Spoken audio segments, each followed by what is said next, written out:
नमस्कार, आप सभी को मेरी आवाज़ आ रही है? 1 सेकंड। हाँ, मैं प्रॉपर दिखाई सुनाई दे रही हूँ? मुझे 1 सेकंड दें। ऑल सेट है? ठीक है, तो हम शुरू करते हैं। अ, पिछली क्लास में अचानक से कनेक्शन है वो कट गया था, तो ये क्लास जो है वो हम वहीं से कंटिन्यू कर रहे हैं, ठीक है? तो अब तक हमने क्या देखा? इसको मैं एक शॉर्टकट में आप लोग को बता रही हूँ। कविता है अंधेरे में, जो कि 1964 में आती है, चाँद का मुँह टेढ़ा। ये कविता संकलन में ये संकलित है 1964 में। 1 सेकंड। हुँ। सबसे पहले ये कल्पना पत्रिका में प्रकाशित हुई थी, ठीक? प्रारंभ में जब पहली बार ये आई तो 1 सेकंड। हाँ, जब पहली बार ये पत्रिका आई तो ये जो लिखी गई थी जब ये लिख रहे थे मुक्ति बोध इस कविता को, तो ये कल्पना पत्रिका में प्रकाशित हो रही थी एक धारावाहिक रूप में। उसके बाद ये चाँद का मुँह टेढ़ा में पूरा समग्र रूप से इस चाँद का मुँह टेढ़ा जो मुक्तिबोध का एक संग्रह है, काव्य संग्रह, उसमें ये प्रकाशित होती है वापस से 1964 में, ठीक है? पहला प्रकाशन इसका आशंका के द्वीप अंधेरे में नाम से हुआ था। ये सब पे हम चर्चा कर चुके हैं पिछले क्लास में। एक मैं आपको क्विक रिकैप दे रही हूँ, ठीक है? अंधेरे में नाम से हुआ था। ये शुरुआत में जब ये कल्पना पत्रिका में प्रकाशित हो रही थी, तो इसी नाम से प्रकाशित हुई थी। बाद में जब ये संकलन में आने लगी, तो चूँकि उस समय मुक्तिबोध की तबीयत थोड़ी ठीक नहीं थी, मुक्तिबोध जो है वो इस संकलनकर्ता जो है श्रीकांत वर्मा, ठीक है? श्रीकांत वर्मा, इनसे इन्होंने ये ऑलरेडी कह दिया था कि इसका नाम अंधेरे में कविता का नाम जो है आशंका के द्वीप अंधेरे में इसका नाम बदल दिया जाए। ये इस चाँद का मुँह टेढ़ा में की भूमिका में लिखा है, ठीक है? ये कविता टोटल 8 भागों में है। मुक्तिबोध रचनावली जो कि नेमचंद जैन ने प्रकाशित करी थी, वो मानते हैं कि ये कविता लगभग 1957 से 62 के बीच में लिखी गई है। अंधेरे में कविता पर कुछ आलोकचिकों के विचार हमने पढ़े थे। सबसे इम्पोर्टेंट क्या है, एक तो शॉर्टकट में जान लें, शमशेर बहादुर सिंह क्या कहते हैं इसको? इस्पाती दस्तावेज, ये जो पूछता है, ठीक है? इस्पाती दस्तावेज किसने कहा है? शमशेर बहादुर, रामस्वरूप चतुर्वेदी, इन्होंने पूरा इसकी व्याख्या करी है। अब अंधेरे के में लंबे खंडों में कवि की समस्या है, समाज के उत्थान-पतन आंदोलन के बीच अपनी रचना के प्रेरक तत्वों का अभिज्ञान, रचना कैसे बाहर से अंदर आती है, फिर बाहर से दूर-दूर तक परिव्याप्त हो जाती है, ठीक है? एक सेकंड इसको लगा लो।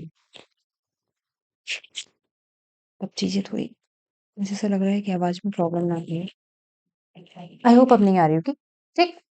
अब फिर आते हैं नामवर सिंह ने इसे कहा है इस कविता को अस्मिता की खोज, रामविलास शर्मा कहते हैं ये अपराध भावना का अनुसंधान या आरक्षित जीवन की कविता। निर्मला जैन अंतःस्थल का विप्लव, इंद्रनाथ मदान आत्मशोधन का अनुसंधान, प्रभाकर माचवे कहते हैं और पिकासो की चित्र से भी इसकी तुलना करी है, ठीक? कविता लिखने की प्रेरणा इनको या फिर जो प्रेरक तत्व है वो क्या थे? कहा जाता है कि नागपुर में एक एम्प्रेस मिल थी, कपड़े की मिल, उसमें एक गोलीबारी हुई थी एक बार, तो उसी घटना से प्रभावित होकर के ये कविता उन्होंने लिखी थी, ऐसा माना जाता है, ठीक है? समानता अब आते हैं मूल कविता के, अभी तक हमने क्या देखा कि मुक्तिबोध के जो भीतर है, भीतर और बाहर के बीच का एक जो अंतर्द्वंद सा चल रहा है। भीतर क्या है? भीतर जो है ये कमरा जो क्या है? हृदय है। हृदय की जब बात करते हैं तो हृदय में ऐसा लगता है कि कोई लगातार कमरे में कोई खटखटा रहा है, मान लो हृदय में कोई खटखटा रहा है, लेकिन कौन खटखटाता है वह दिख नहीं रहा है।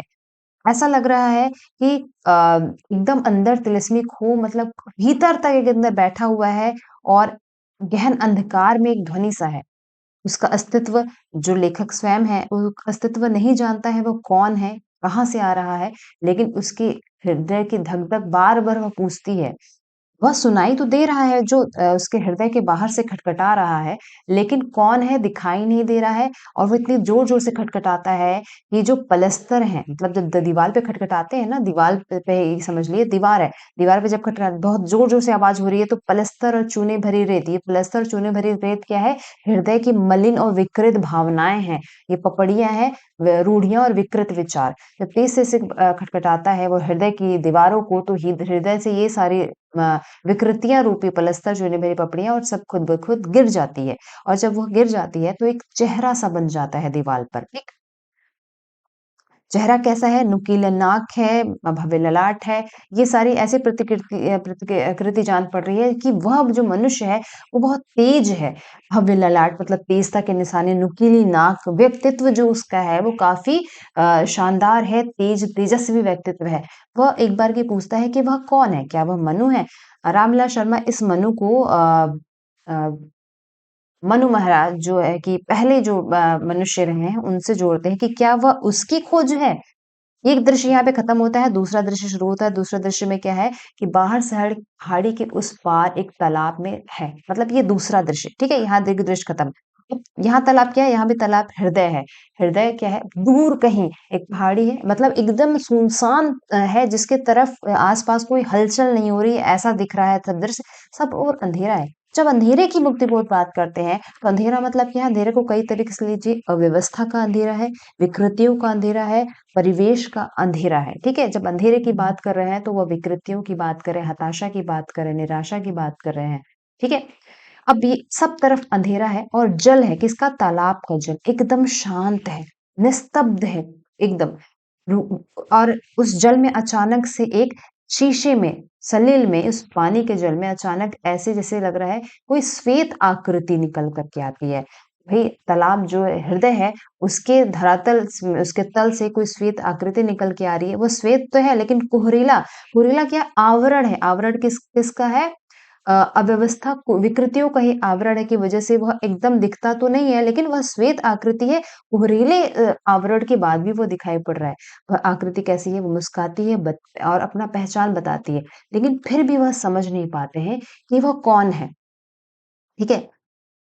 वह उसको देखते हैं, समझते हैं, वो तेजस्वी व्यक्तित्व ऐसा लगता है कि वह उसे अपने पास बुला रहा है और वह उससे काफ़ी प्रभावित से होते हैं और उसके आने से आस-पास का जो अंधेरा है सब चमक उठता है, वृक्षों के शीशे पर सब नाच उठती है। मतलब उस तेजस्वी व्यक्तित्व के आने से आस-पास के जितना अंधेरा है वो खत्म हो रहा है। मतलब वह व्यक्ति निश्चित ही एक आशा की किरण कह सकते हैं या तेज है इतना कि आस-पास की जितनी विकृतियाँ हैं, अव्यवस्था हैं, वो सब समाप्त हो सकती हैं। सारी बिजलियाँ, डालियाँ सब झूम रही हैं। मतलब जो वातावरण जो बिल्कुल निर्जन था ना, अब उसमें जान आ जा रही है। अब वो सजीव हो उठ रहा है। अकस्मात अचानक से वृक्षों के अंधेरे में छिपी हुई तिलिस्मी खो का सिला द्वार खुलता है। इतना ही हो रहा था तब तक जो अ, वृक्षों के पीछे एक अंधेरा-सा गुफा है, तिलिस्मी खो है, उसका शिला द्वार शिला मतलब क्या है? पत्थरों से जो एक फाटक बना है। पत्थर क्या है? ये पुरानी जड़ मान्यताएँ हैं जो इतने दिन से जमा है कि वो पत्थर के समान हो गई है, लेकिन इस जड़ मान्यताओं को हटा कर के भी जो है वह शिला है का द्वार जो है वो खुल जाता है। कैसा है? तिलिस्मी है। तिलिस्मी मतलब बहुत सारे रहस्यों से भरी हुई। क्या है? घुसती है लाल सी बलाल मशाल अजि अंतराल विवर के तम में लाल-लाल गोरा। अब ये यहाँ पे लाल क्या सूचक है? यहाँ पे लाल सूचक है मार्क्सवादी विचारधारा क्योंकि जो मुक्तिबोध हैं वो स्वयं मार्क्सवादी विचारधारा से हैं और यहाँ पर यह क्रांति का भी बोधक है, ठीक है? और सामने क्या दिखता है? एक रक्त लोक स्नाता पुरुष। यहाँ पे 3 शब्द हैं रक्त और आलोक और स्नात मतलब रक्त मतलब लाल या फिर खून, खून जो होता है वो लाल कलर से लाल यहाँ पे क्रांति का प्रतीक है। आलोक, आलोक मतलब एक प्रकाश, ऊर्जा और एक तेज का प्रतीक है। स्नात मतलब नहाया हुआ। ऐसे समय में एक इस अंधेरे, अव्यवस्था, विकृतियों के समय में एक पुरुष क्या है जो क्रांति के तेज से नहाया हुआ है, ऐसा दिख रहा है। ऐसा पुरुष जो है वो मुक्तिबोध को साफ दिखाई पड़ता है। तेजो प्रभा में उसका ललाट जो है वो एकदम अब जी सारे बताया गया है कि वह व्यक्ति जो है उसके तेज से जुड़ा हुआ है, ललाट उसका एकदम भव्य है, अंग-अंग से उसके गौरवर्ण है। देखो अंधेरे का समय बताया है, सब कुछ शांत है, निर्जन सा है, ऐसे निर्जन, अंधेरे और कह सकते हैं उदासहीन वातावरण में इस ऐसा व्यक्तित्व जो है वो निश्चय ही एक आशा की किरण के समान है। विशेषता जो एक तेजस्वी व्यक्तित्व की विशेषता होती है, जैसे गौरवर्ण हो गया, सौम्य मुख है और स्नेह सा है। मुक्तिबोध को उसको देखते ही ऐसा एक स्नेह सा प्रतीत हो रहा है, वो ऐसा उससे घबरा नहीं रहे हैं, उससे ऐसा लग रहा है कि वो मुक्तिबोध जो है शायद उसकी ही तलाश कर रहे थे या कुछ उसका अपना ही हो, ऐसा स्नेह सा उत्पन्न होता है। वह भव्य अजान बाहु, अजान बाहु मतलब जिसकी जो बाहें होती है, अजान भुज जो भुजाएं होती है वो घुटने तक की हो, ऐसा वह तेज मतलब वह व्यक्तित्व भी कभी तेज और प्रतिभाशाली माने जाते हैं। वह रहस्यमय व्यक्ति अब तक न पा गए मेरी अभिव्यक्ति, अभी तक जो वो रहस्यमय व्यक्ति अभी तक उसको मुक्तिबोध पूरी तरीके से समझ नहीं पाए हैं और उससे भी अपने आप को अभिव्यक्त नहीं कर पा रहे, उसकी अभिव्यक्ति समझ नहीं पा रहे हैं। देखो एक जुड़ाव तो महसूस कर रहे हैं, स्नेह तो है, लेकिन फिर भी अचानक से इस तरह से आ जाना, निज संभावनाओं को निहित प्रभाव प्रतिमाओं की मेरे परिपूर्ण का आविर्भाव, ऐसे कह रहे हैं मेरी परिपूर्ण का, अपने को पूर्ति भी महसूस कर रहे हैं उससे, ये उसके सामने आ जाने से मुक्तिबोध के भीतर ये है लगाव, ये परिपूर्णता का जो एक आविर्भाव है, शुरुआत है, शुरुआत ही होता है, हृदय में रिस रहे ज्ञान का तनाव आत्मा के प्रतना। ये सारे प्रश्न अभी मुक्तिबोध के भीतर आते ही हैं, तब तक जंगल से एक हवा आती है, मतलब जैसे ही आशा की किरण दिखती है, आशा का एक तेज दिखता है, तैसे ही तमाम विकृतियों और कह सकते हैं बुराइयों की, समाज में चल रही बुराइयों की एक हवा आती है और उस क्रांति की मशाल को बुझा देती है और फिर मुक्तिबोध को ऐसा लगता है कि जैसे इसने मौत की सजा दे दी हो, क्योंकि एक उम्मीद जो आई थी, वो उम्मीद जो है वो वापस से मर गई। फिर ऐसे ही अब इससे प्रतीत होता है कि एक आशा की किरण दिखाई तो दी, लेकिन काले डैश घनी काली बट्टी आंखों में बंध गई। जैसे जो उजला सा लग रहा था, एक किरण नजर आ रही थी, तब तक जो बुराइयां हैं, समाज की कुरीतियां हैं, जड़ मान्यताएं हैं, वो आपस में आती हैं और आंखों में पट्टी बांध देती हैं इतने तेजी से कि किसी भी प्रकार सबका प्रकाश दिखा ना दे और सूली पर मैं टांग दिया गया, मतलब एकदम कुछ कर ना सके। इस प्रकार से वह स्थिति वापस जहां से मुक्तिबोध जिस व्यवस्था में पहले थे, जिस अवस्था में पहले थे, ये जड़ मान्यताएं जो है, विकृतियां हैं, उनको वापस से उसी अंधेरे खड्डे में ला करके डाल देती हैं, कैसे अचेतन की अवस्था में है। ठीक है, फिर वही सूनापन है, अंधेरे में है, ध्वनियों के बुलबुले सब दिखाई पड़ रहे हैं, जैसे निश्चेत अचेतन की अवस्था में अंधेरे में मेरे ही पुर पर अब मुक्तिबोध जो कि एक बार तो यह प्रकाश देख ही लिया है, भीतर जो मुक्तिबोध की ऊहा-पोह चल रहा था ना, कि क्या करें, कैसे करें? भीतर तो एक आवाज़ है लेकिन वो बाहर नहीं आ रही है। बाहरी परिवेश का जो दबाव है, वह शब्द जो मुक्तिबोध के भीतर के आते हैं, वो बाहर निकलने नहीं देते हैं और लेकिन शब्द तो जन्म ले चुके हैं। शब्द तो हैं, लेकिन बाहरी जो परिवेश है, उन शब्दों को धँसाती है भीतर। इतना तेज़ी से धँसाती है कि वो शब्द बाहर ना सके, मतलब क्रांति का कोई स्वर जो है, वो बाहर फूट ना सके। इसलिए जो बाहर की अव्यवस्थाएँ हैं, बुराइयाँ हैं, वो उन्हें और तेज़ी से धँसाती है। यह कैसा मीठी है दुसह, ये सहन तो नहीं हो रहा है, लेकिन मीठा है। क्यों? क्योंकि ये समझ में आ रहा है कि अंदर कोई भावना तो जन्म ले चुकी है।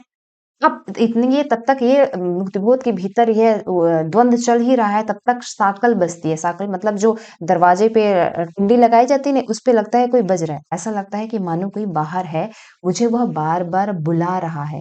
ठीक? अब और और ये उसके आहट ही जो है मुक्तिबोध को इतने सकारात्मक से लगते हैं और भीतर का स्वर जो है वो बार-बार बाहर आने को विचलित होता है।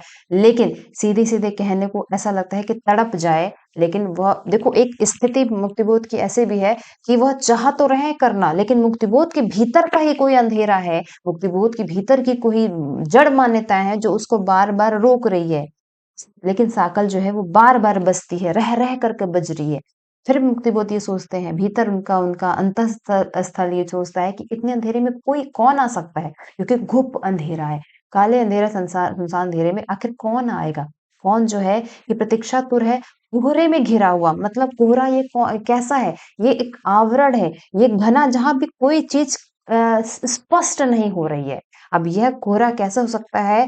तमाम कहते हैं जो बुराइयों का कोहरा हो सकता है, तमाम स्वार्थ का कोहरा है, जो मनुष्य के दुर्भाव है उसका भी कोहरा हो सकता है।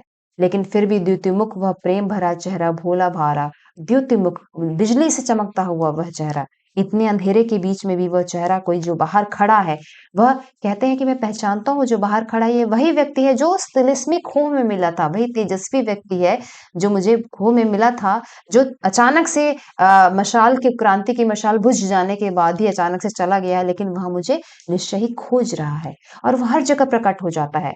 मेरी सुविधाओं को ख्याल भी नहीं रखता है, मैं किस अवस्थाओं में है, ये उसने ख्याल नहीं रखा और जहाँ भी जा रहा है वो प्रकट हो जा रहा है। क्यों? क्योंकि वह भी तो मुक्तिबोध क्या है? एक हम अपने जिस प्रकार से कम्फर्ट ज़ोन में चले जाना चाहते हैं, उससे अलग ही नहीं होते हैं, तो मुक्तिबोध क्या इसको कहते हैं कि वो ख़्याल ही नहीं रख रहा है। मुक्तिबोध कहीं न कहीं उस एक होता है ना कि हम कुछ नया करने से पहले 10 बार झिझकते हैं, तो वो झिझकाव भी मुक्तिबोध के भीतर नज़र आती है, लेकिन फिर भी वह जो तेजस्वी चेहरा है, वो एक उम्मीद की किरण बन कर के जो चेहरा है आया है, वह सामने आ जाता है। फिर वह इशारे से बताता है, समझाता है मुझको, क्या समझाता है? उसका जो अब स्वरूप है वो कितना है? हृदय को देता है बिजली के झटके क्यों देते हैं? जैसे हम किसी खूब एक सुनसान एक निद्रा में पड़े हुए हैं, उससे जगाने के लिए अचानक से बिजली के झटके देता है ताकि वो जग पड़े और उसके चेहरे पे खुल खिलती है सुबह, सुबह का किरण है। देखो अभी हम बात कर रहे थे एकदम घुप अंधेरे की, कोहरेली ठंडी अंधेरे की। ठंडा अंधेरा कैसे होता है?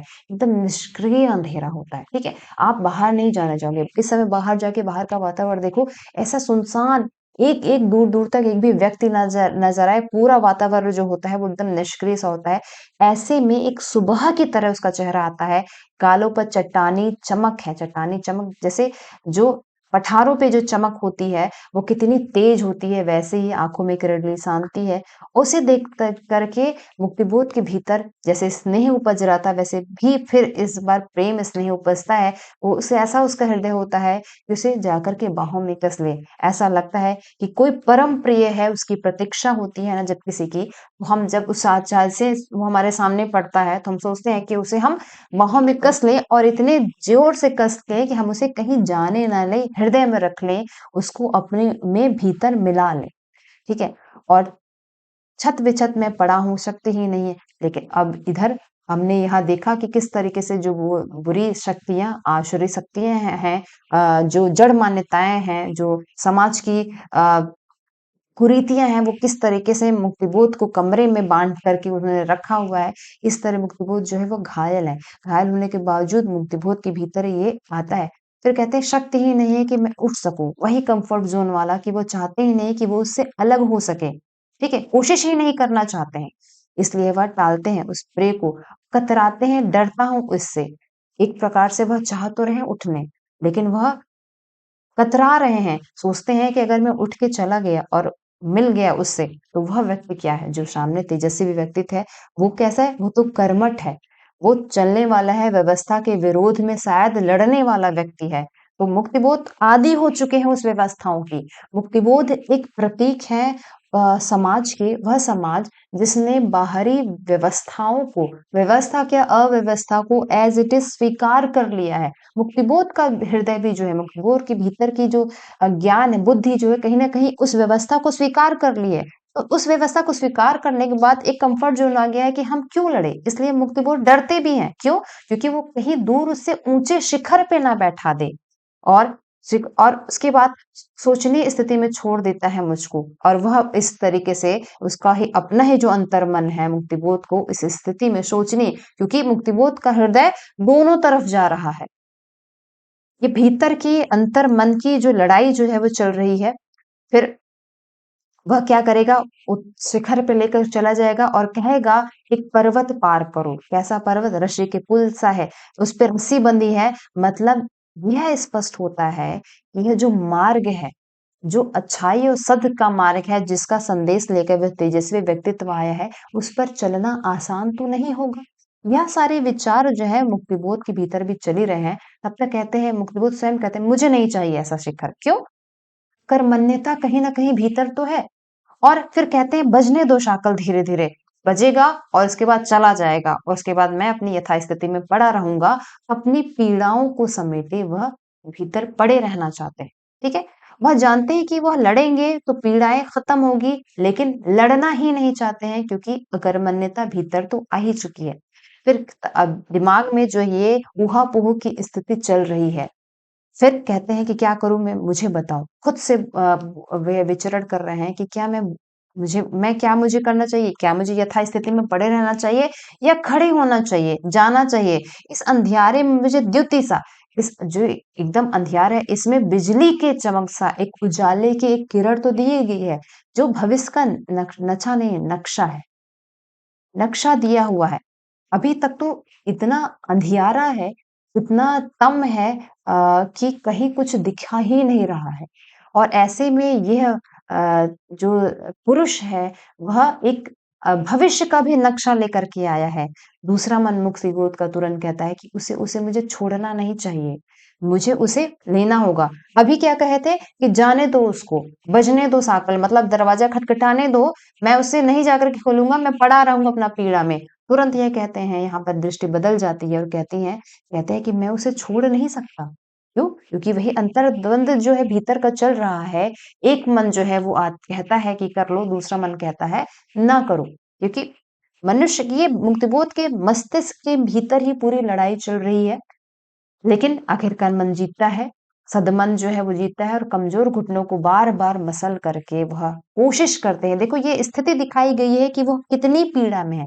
जिन विकृतियों ने मनुष्य को कितनी पीड़ा में ला कर के डाल दिया है और फिर भी वह उस पीड़ा को सहन करते हैं। एक भीतर जब मन एक ठान लेता है ना तो उसकी जो शक्ति है वो भी उसको मिलती है। अब वो इस लड़खड़ाते हुए दरवाजे के पास जाते हैं और उसे खोलते हैं, चेहरे के रक्तहीन और चेहरे में जो है रक्तहीन विचित्र शून्य भाव को पोंछता हुआ है। मतलब विचित्र शून्यहीन शून्य को गहरे से पोंछता हूँ। क्यों? क्योंकि फिर अब एक नई किरण आ रही है, तो पुराने भावों को वो पूछते हैं और अंधेरे में टटोल कर आगे बढ़ते हैं।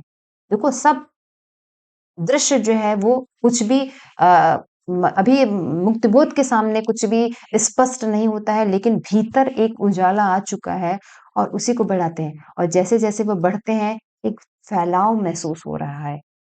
जब मनुष्य करने लगता है तो उसको और हिम्मत मिलती है। तो वही हिम्मत जो है मुक्तिबोध को महसूस हो रही है, जैसे-जैसे वो दरवाजे की तरफ बढ़ रहे हैं, मुक्तिबोध के भीतर वह हिम्मत भी बढ़ती आ रही है।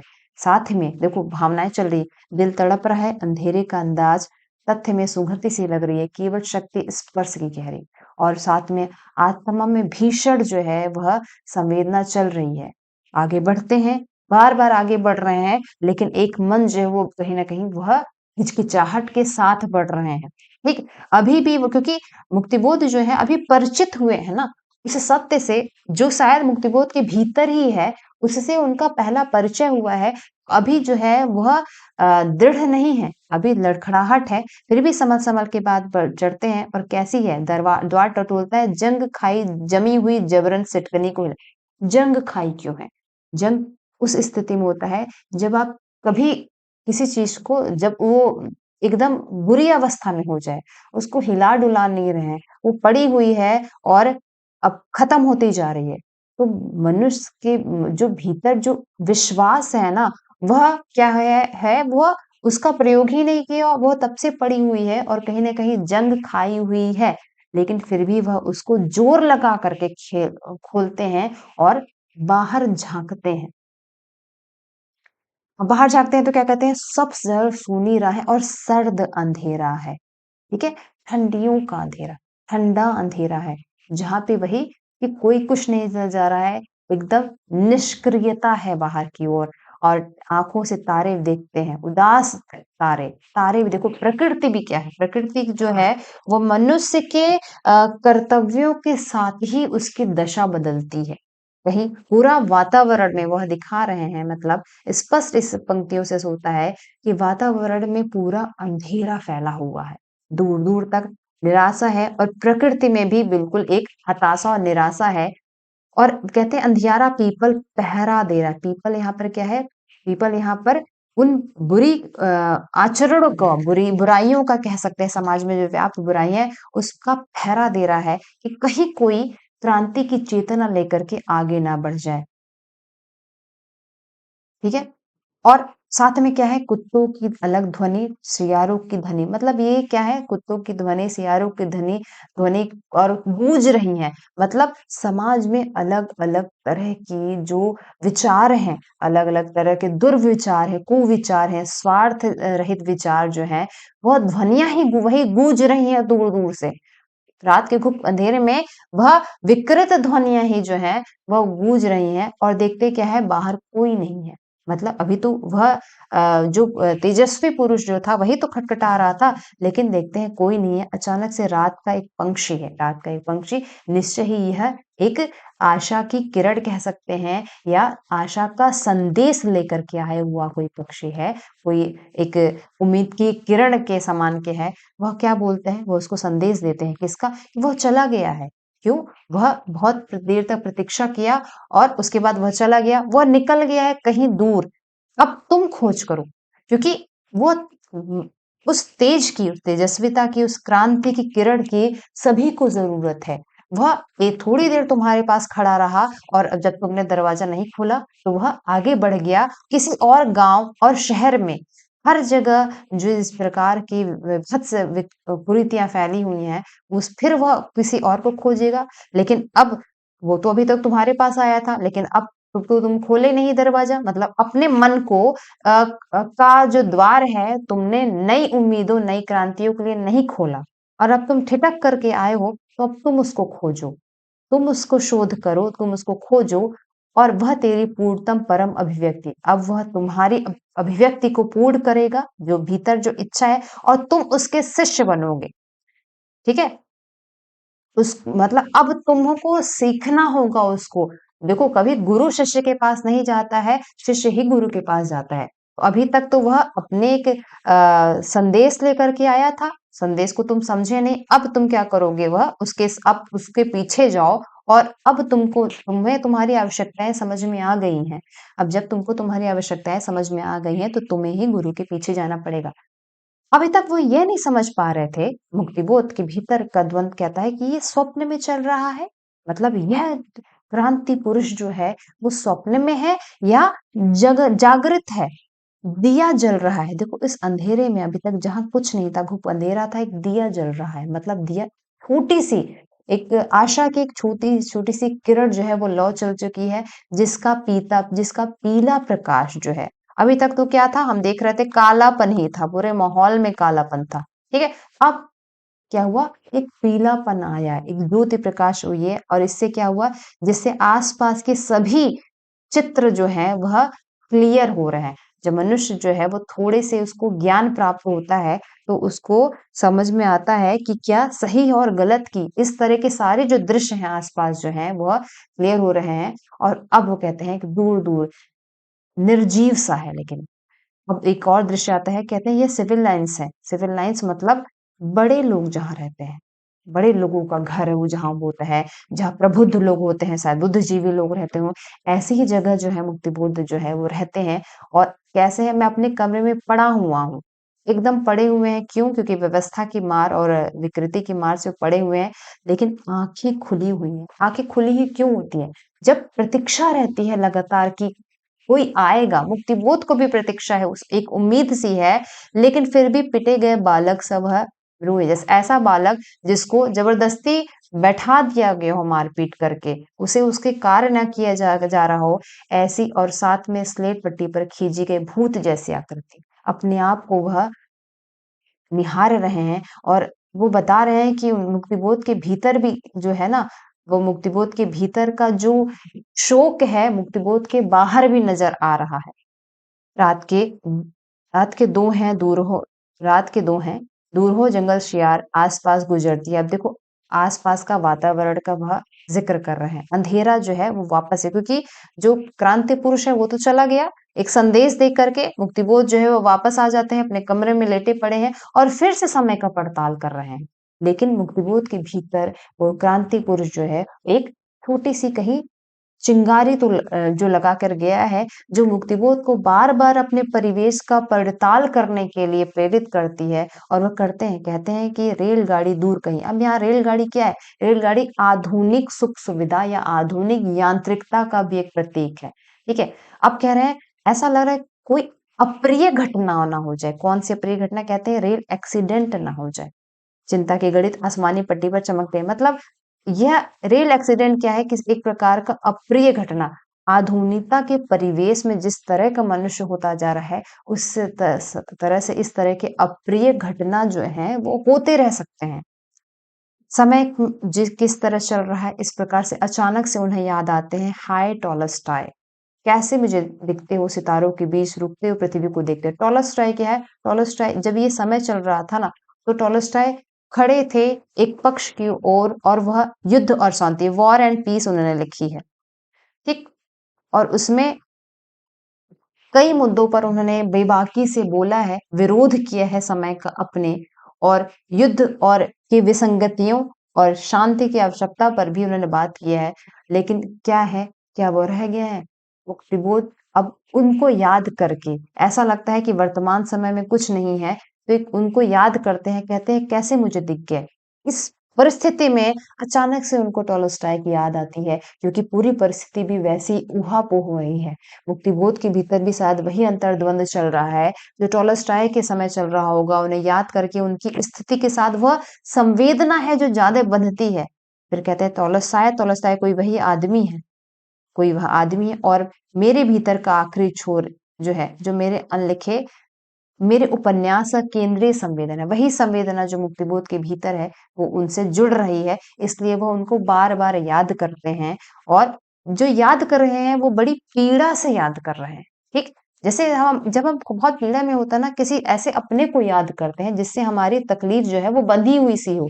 मुक्तिबोध की जो संवेदना है, इस समय बंधी हुई-सी लग रही है और उनको बहुत पीड़ा में याद कर रहे हैं। ये दृश्य चलता ही है तब तक प्रोजेसन, प्रोजेसन मतलब जुलूस, एक तरफ जुलूस चल रहा है, ठीक? अब जुलूस क्या है? मध्य रात्रि के अंधेरे में जुलूस चल रहा है और बैंड बज रहा है। बैंड का स्वर कैसे है? निम्न स्वर लेकिन उच्च तानों में है, उदास है। बैंड क्या होता है? बैंड का स्वर जब हम सुनते हैं तो क्या है? तो उत्साह भरा होता है, लेकिन इसका कैसा है? उत्साह नहीं है बल्कि उदास है। भी इसकी उदास तरंगे भी उदास ध्वनियों में ये चल रहा है। और किस जगह पे चल रहा है? जब रास्ते में जाता है, जब वो वापस जाके अपनी गैलरी में रहते हैं जहाँ, उस गैलरी में जाके देखते हैं, अचानक से वह ध्वनि पड़ती है, उदास ध्वनि, वो जाके गैलरी में देखते हैं तो वह बैंड एक प्रोसेशन जुलूस जाता हुआ दिखता है, और वह क्या देखते हैं कि एक कोल तार है, मतलब काली सड़क है। देखो अभी भी वो कालापन जो है वो वातावरण में विद्यमान है। काली सड़क में ऐसा लग रहा है कि किसी मरी हुई, खिंची हुई जिह्वा, काली जिह्वा हो, ठीक? व्यवस्था का एकदम कह सकते हैं विकृत रूप है ये, कैसे कहते हैं? और बिजली के द्युतिमान दिए मरे हुए दाँतों का चमकदार, उसमें बैंड जो जा रहा है, उसमें जो प्रकाश लगा हुआ है ना, वह भी किरण नहीं दे रहा, उससे किरण नहीं आ रही है, वो बस ऐसा लग रहा है कि वो काली जिह्वा में दाँतों के समान हो। अब कैसा है? उस ध्वनि में क्या, किंतु उस सड़क की ओर शीत भरे थर्राते तारों के अंधियारे, लेकिन अब थोड़ी-थोड़ी तो आशा की किरण तो कहीं न कहीं दिख रहा है। उस अंधियारे में तारों के हैं, अब नील, अभी तक काला रंग था, अब नीला आ रहा है। थोड़ा-थोड़ा जो है वह साफ हो रहा है, और वो संगीत जो है वो उदास भरी तो है, लेकिन उदास भरी जो संगीत है, स्वर तरंगे जो हैं, वह और मेरे पास आ रही है। वो जो ध्वनि दूर से सुनाई दे रही थी, अब पास आ रही है, और उसमें गैस पातों की बिंदुएँ छिटकी लाइट बीचों-बीच सांवले जुलूस दिखता सा कुछ क्या है। एकदम स्पष्ट कुछ पता नहीं चल रहा है, लेकिन फिर भी गैस गैस लाइट लेकर के जुलूस में चलते नहीं प्रकाश के लिए, हल्का-हल्का सा जो है कुछ दिख रहा है, और उस गैस लाइट में क्या दिख रहा है? अपार्थिव चेहरे। पार्थिव मतलब जिन मृत्यु हो जाती है, अपार्थिव मतलब जो जीवित है, मतलब अभी भी संवेदना, अभी भी जीवितता कहीं न कहीं है। वह आगे-आगे चल रहे हैं, और उनके पीछे चल रहे हैं कौन? काले-काले बलवान घोड़े। काले ही घोड़े, देखो ये मतलब उनके पीछे लगे हुआ है एक पूरा एक दल। जहाँ भी थोड़ी जीवटता दिखाई पड़ रही है, वहाँ पे इस तरह के जुलूस जो है वह एक दल जो है वो काले घोड़े जत्थों के साथ एक पूरा दल जो है वो दिख रहा है। अब देखने में ऐसा लग रहा है कि ये क्या शोभा यात्रा है? शोभा यात्रा किसकी है या मृत्यु दल की है? ठीक है? पूरा माहौल में जो सन्नाटा है, जो उदासी है, उसको देख के ये बहुत डरावना-सा प्रतीत हो रहा है और मुक्तिबोध स्वयं से प्रश्न करते हैं कि ये किस तरह की शोभा यात्रा है? अजीब दोनों ओर नीली गैस लाइट जल रही है, नींद में खोए हुए। देखो पूरा इस समय क्या है जुलूस चल रहा है, बैंड की आवाज़ हो रही है, लेकिन फिर भी पूरा शहर जो है वो नींद के खोए हुए शहर गहन सन्नाटे में है, ठीक है? पूरा शहर जो है वो इन स्वर से जग नहीं रहा है क्योंकि पूरा स्वर जो है शहर जो है वह एक रूढ़ियों की कह सकते हैं या शब्द क्या मैं कहूँ विकृतियों की ही है या अव्यवस्था की, स्वार्थ की अपनी एक नींद में वह सोया हुआ है, अकर्मण्य हो गया है, लेकिन सब सोया हुआ है, मैं जाग रहा हूँ, मैं जाग रहा हूँ, मैं देख रहा हूँ। क्या है? इस इस जुलूस को देख रहा हूँ, कैसा है? एकदम क्विक मतलब जल्दी-जल्दी के तो चल रहा है और बैंड दल के साथ बैंड दल क्या है कि ये कढ़ाई होती है काला बत्तू वाला, जरीदार उनका ड्रेस जो क्या है वो भी काला है और कैसे अस्थिरूप यकृत स्वरूप उदर आकृति आंतों के जाल बाजे से दिखते हैं। ये मनुष्य का पूरा भीतरी पंजर है, ठीक? अब वह ऐसा लग रहा है कि भीतरी पंजर पूरा बाहर आ गया है और वह एक इतना विकृति दिख रही है कि ऐसा लग रहा है कि ये बैंड वाले जो हैं, अपने उसी अस्थिरूप उसी उदर की के लिए अपने पेट पालने के लिए, अपने अपने आप को जीवित रखने के लिए, ये एकदम मरणासन स्थिति आ चुकी है। अब वह अपने जीवित पाल करने के लिए वह जो है, वह इस बैंड दल में कार्य कर रहे हैं। मतलब वो जो बैंड वाले हैं वो बहुत सुखी नहीं हैं, लेकिन फिर भी वह कार्य कर रहे हैं अपने रोज़मर्रा के को जीने के लिए। बैंड के लोगों से मेरे चेहरे मिलते हैं दुखों से, अब उनके भीतर का एक दुःख है, जो मुक्तिबोध को समझ में आता है, पर साथ में लगता है इनमें कई प्रतिष्ठित लोग भी हैं जो उस दल दल में चल रहे हैं, ठीक? उस दल में कई प्रतिष्ठित, कई बुद्धिजीवी, समाज के कई ऐसे बड़े लोग भी हैं जो उस दल में चल रहे हैं चुपचाप। एक बार के मुक्तिबोध को ये संशय होता है कि यह दल क्या कर रहा है इसमें? लेकिन अचानक से वह देखते हैं कि पंजाब तालबंद, मोर्टार, आर्टिलरी मतलब बंदूकधारी सेनाएँ भी पीछे चल रही हैं। उस बंदूकधारी सेनाओं के पीछे शायद ये जो प्रतिष्ठित पत्रकार लोग हैं, वह विवश हैं उनके साथ चलने के लिए क्योंकि वह भी शायद विरोध नहीं कर पा रहे हैं इस पूरी व्यवस्था का। धीरे-धीरे जुलूस जो है वो बढ़ता जाता है, सैनिकों के पथराए हुए मतलब संवेदनाहीन चेहरे जो हैं, बहुत झुलसे कहते हैं मैंने इन्हें पहले भी तो कहीं देखा है, पहले भी कहीं देखा है क्यों? क्योंकि संवेदना जो है वह कहीं न कहीं मुक्तिबोध के भीतर से जुड़ रही है, ठीक है? मुक्तिबोध के भीतर की संवेदना जुड़ती तो है, लेकिन बार-बार वह देखते हैं कि वह एक अलगाव भी महसूस कर रहे हैं, ठीक? और पीछे-पीछे वह चलते हैं और पीछे चलती है क्या कैवेलरी मतलब घुड़सवार कई सारे घुड़सवार की हैं जो मिलिट्री ड्रेस पहने हुए हैं। जिनका चेहरा आधा गेरुआ है। गेरुआ रंग क्या है? यहाँ पे गेरुआ रंग भी एक क्रांति का प्रतीक है।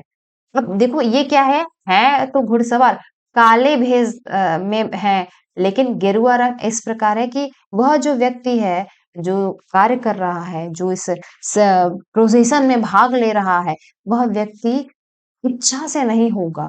उसके भीतर भी कहीं न कहीं क्रांति है, लेकिन वह एकदम दब से गई है और उसके ऊपर यह काला रंग जो है, वो कालापन जो है, वो चढ़ गया है। अपने-अपनी परिस्थितियों में मजबूर व्यक्ति जो अपनी व्यवस्था का जो है विरोध नहीं कर पा रहा है, ऐसे ही व्यक्ति हैं। उनकी वह पूरा दिखाते हैं कैसे लग रहे हैं, कमर में चढ़े, पिस्तौल भरी है। अब इसमें रोज़ भरी एकाग्र-दृष्टि से धार कौन-कौन है?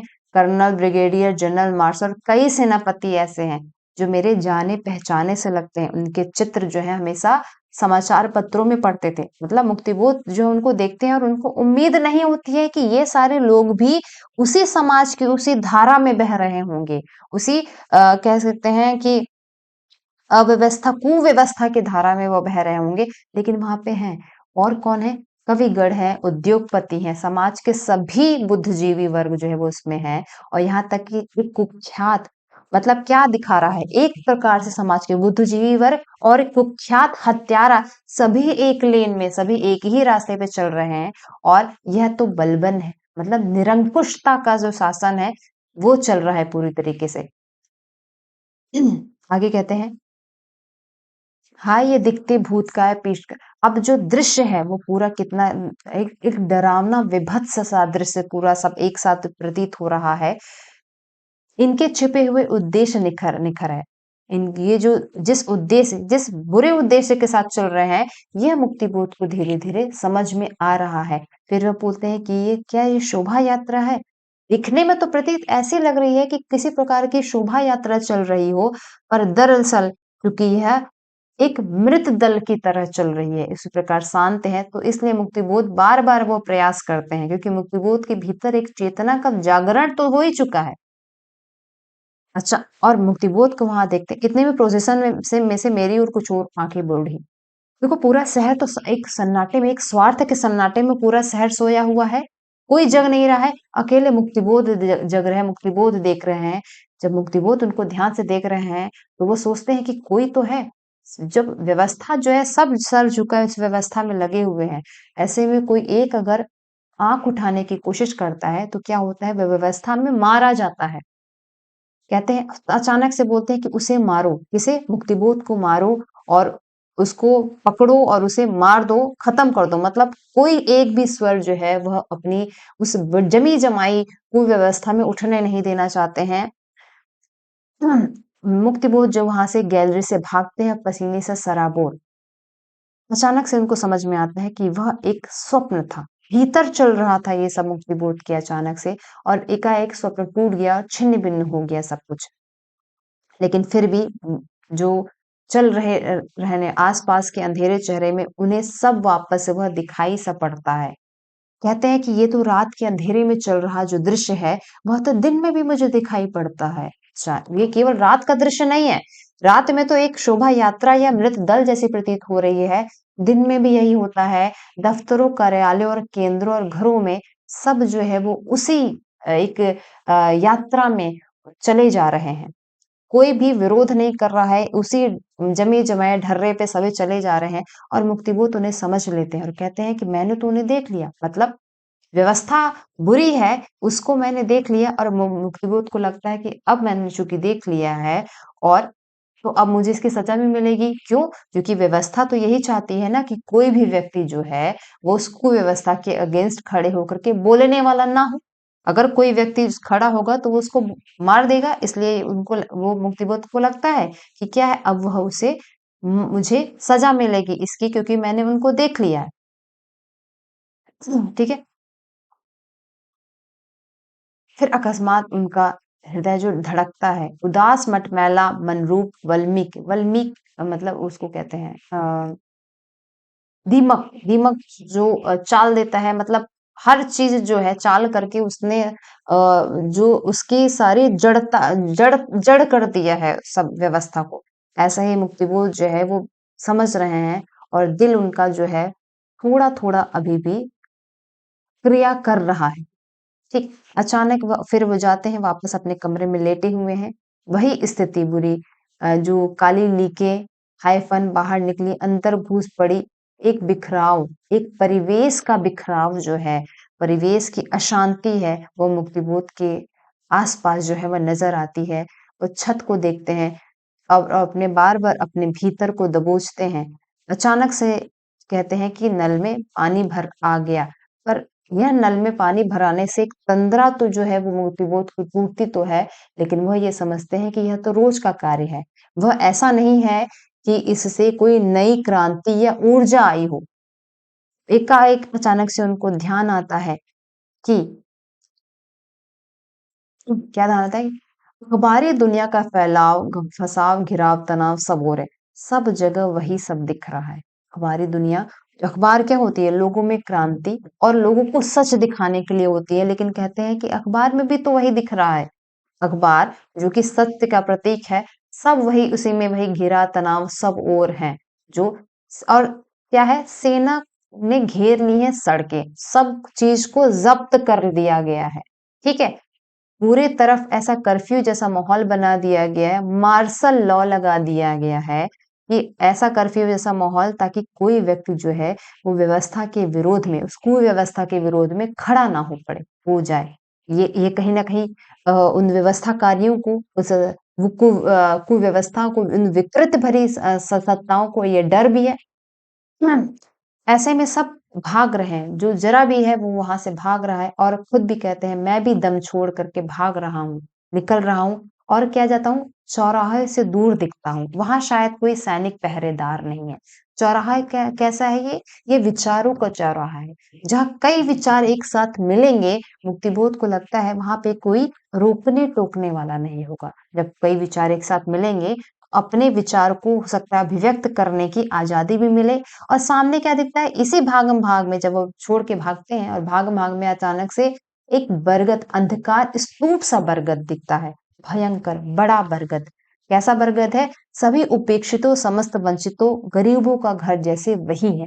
यह बरगद मार्क्सवादी चेतना का एक प्रतीक, एक दूसरा प्रतीक दिखाई देता है। ठीक है, जो खड़ा है, जो अपने शह में लेकर के खड़ा है, कौन, जो भी समाज के वंचित हैं, उपेक्षित हैं, जो शोषित हैं, उन सभी को लेकर के अपने भीतर, अपने तल में लेकर के वह खड़ा है। यह मार्क्सवादी विचारक है, मार्क्सवादी विचार है, जो आम जन लोगों के लिए कार्य कर रहा है। लेकिन बाकी सब अंधेरे में डूब गए हैं।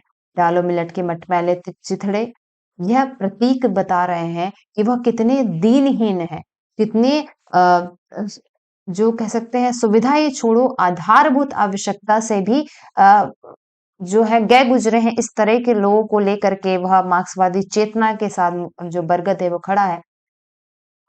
हाँ, वह रहता है सिरफिरा एक जन, वहां पर कोई सिरफिरा एक जन भी है। वह सिरफिरा कौन है, सिरफिरा वही होता है जो कोई भी बात बेबाकी से कहता है, जिसको कोई डर ना हो। किसको कोई डर ना हो, इस चेतना को ही कोई डर नहीं है। इस मार्क्सवादी चेतना को वो कहीं ना कहीं वो एक उस सिरफिरे की भांति दिखा रहे हैं, जिसको कोई डर नहीं है। फिर आज इस रात बात अजीब सी है, जो सिरफिरा पागल कतई था, आज एक बुद्धि। अब जो सिरफिरा है, जिसको समाज में पागल का प्रतीक दिखाया जा रहा है, दरअसल वही एक जागती बुद्धि और प्रज्वलित बुद्धि है। क्यों? क्योंकि वह बोल रहा है। समाज में कोई कुछ बोल तो नहीं रहा है ना, कोई कुछ बोलना ही नहीं चाहता है, सब अपने स्वार्थ में डूबे पड़े हैं, उसी शोभा यात्रा में चल रहे हैं।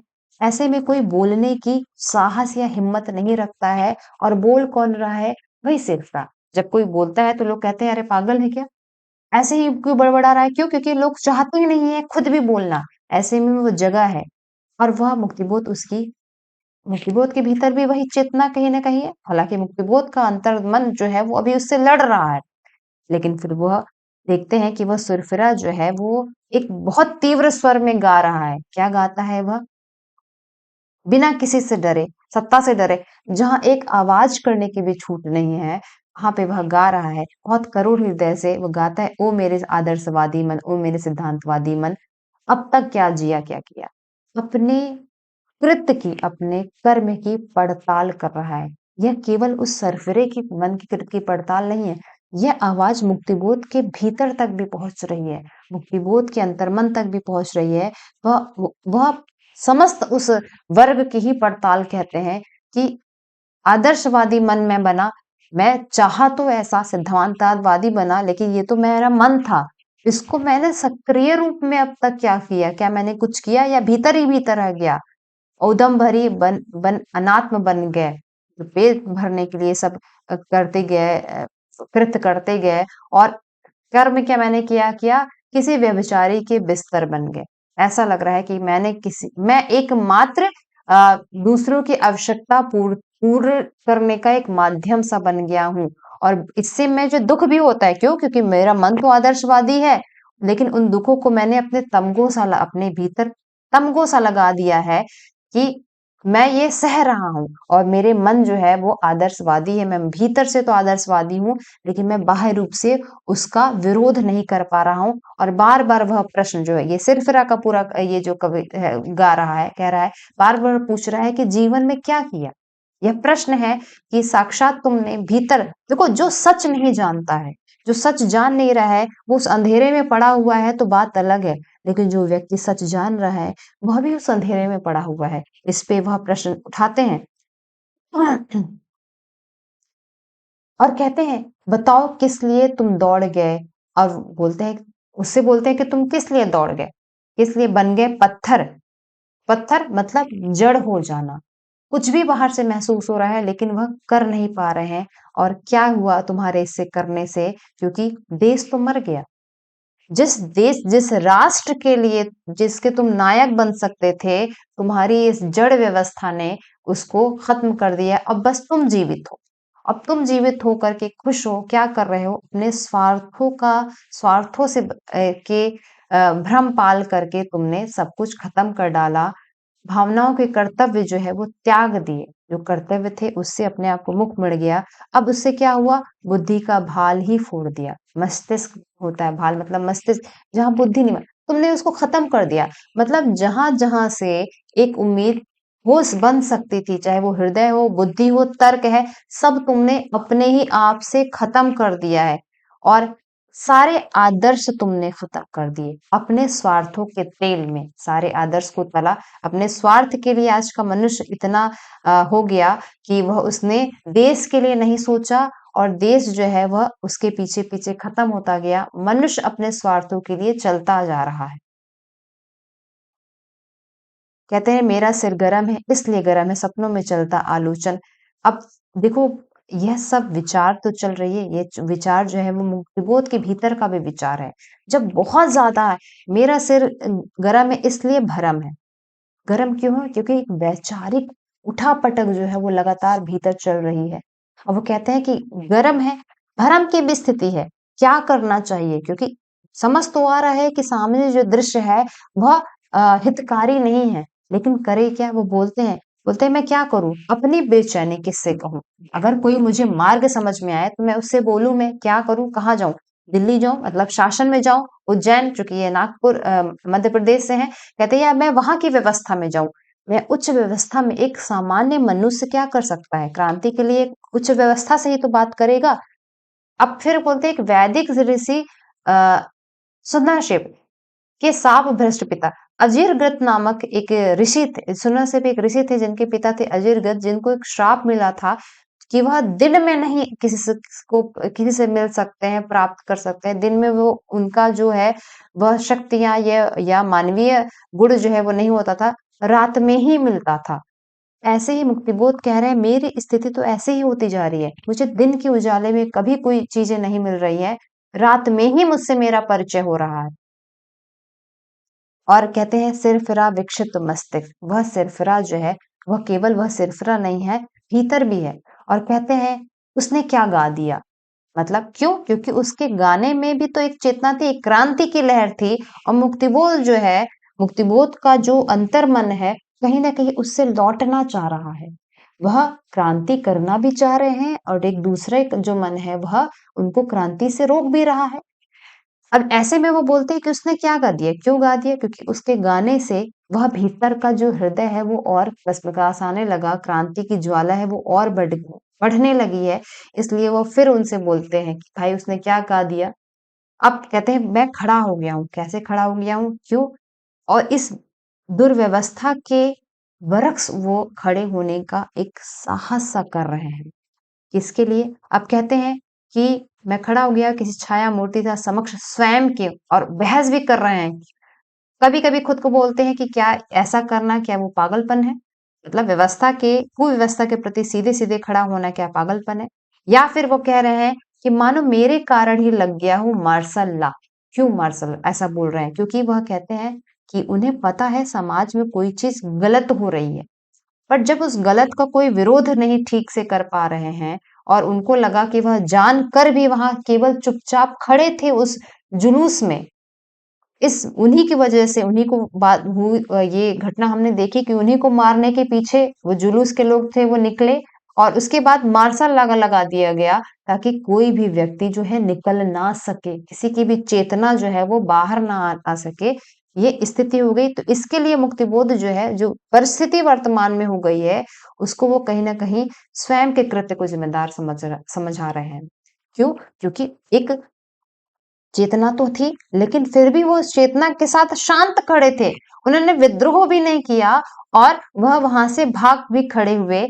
इसलिए वो उनको लगता है कि इसका जो परिस्थिति क्या है, उसके जिम्मेदार मैं हूँ।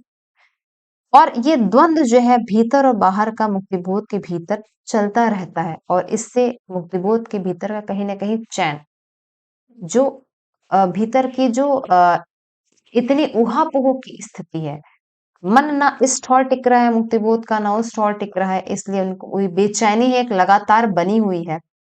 फिर अचानक से वो उस बरगद के जो क्रांति का प्रतीक है उसके पास आकर खड़े रहते हैं और अपने आप को वह फिर से एक पड़ताल करते हैं। देखते हैं रात्रि श्यामल में कोई गुरु गंभीर महानास्तिक खड़ा हुआ है। अब जब जब भी वह मतलब बरगद रूपी उस क्या था मार्क्सवादी क्रांति रूपी उस बरगद के समक्ष जाते हैं, तो उनको कोई न कोई किरण एक और जरूर मिलती है। जैसे वो उसके पास गए, उनको महसूस होता है अपने अस्तित्व का। ठीक है, उन्हें गुलाब चमेली रात्रि के तिमिर में महकते हैं, जहां कुछ नहीं चल रहा था, जहां कोई भाव पता नहीं चल रहा था, वहां पे एक गुलाब और चमेली के रात्रि के तिमिर में भी एक सुगंध आ रही है। ये सुगंध है जो सब तरफ फैल रही है। कोई छिपी वेदना, कोई गुप्त चिंता, छटपटाहट, भीतर का एक छटपटाहट जो है वो बाहर निकल कर के भी आने का प्रयास कर रहा है। इतना ही है, अचानक एकाएक मुझे ऐसा लगा कि किसी ने मेरे कंधे पे हाथ रखा है, बल्कि वो और कुछ नहीं था, उस बरगद का एक पत्ता था। बरगद क्या है? मार्क्सवादी चेतना का प्रतीक। उसका एक पत्ता ऐसा गिरा जैसे मार्क्सवादी चेतना का एक प्रभाव जो है, एक जो आशीर्वाद कह सकते हैं, या विचारधारा का एक क्रांति जो है मुक्तिबोध के भीतर भी आकर के बैठ गई है। व्यवस्था के प्रति लड़ने के लिए यहाँ पर मुक्तिबोध ने मार्क्सवादी विचारधारा को एक क्रांति का टूल भी की तरह भी लिया है। अचानक से फिर वो सोचते हैं कि क्या ये क्या संकेत है, या कोई संकेत है या चिट्ठी है। चिट्ठी क्या होती है? मतलब संदेश कुछ प्राप्त हो रहा है, किसका? उस प्रकृति का संदेश। इतना ही है, तब तक बंदूक धाएं धाएं हो रही है। अब ये जो बंदूक है ना, यह बंदूक की धाएं धाएं कैसी है? ये बंदूक की धाएं है परिवर्तनकारी है। परिवर्तनकारी एक जो है वो आवाज उठ रही है हर तरफ से। कहा मकाने के ऊपर प्रकाश सा छेजुआ छा रहा गेरुआ, हर मकान के भीतर प्रकाश सा। ठीक, अभी तक क्या था? हर तरफ अंधेरा था, खूब अंधेरा था। प्रकाश सा गेरुआ चीज आ रहा, जो प्रकाश आ रहा है, गेरुआ रंग आ रहा है। अब भागता मैं दम छोड़ता घूम गया, अब वहां से भाग रहे हैं स्थिति से। मुक्तिबोध, कई बार ऐसा आपको लगता है कि वह स्थिति से भागते हैं, फिर उसकी तरफ जाते हैं।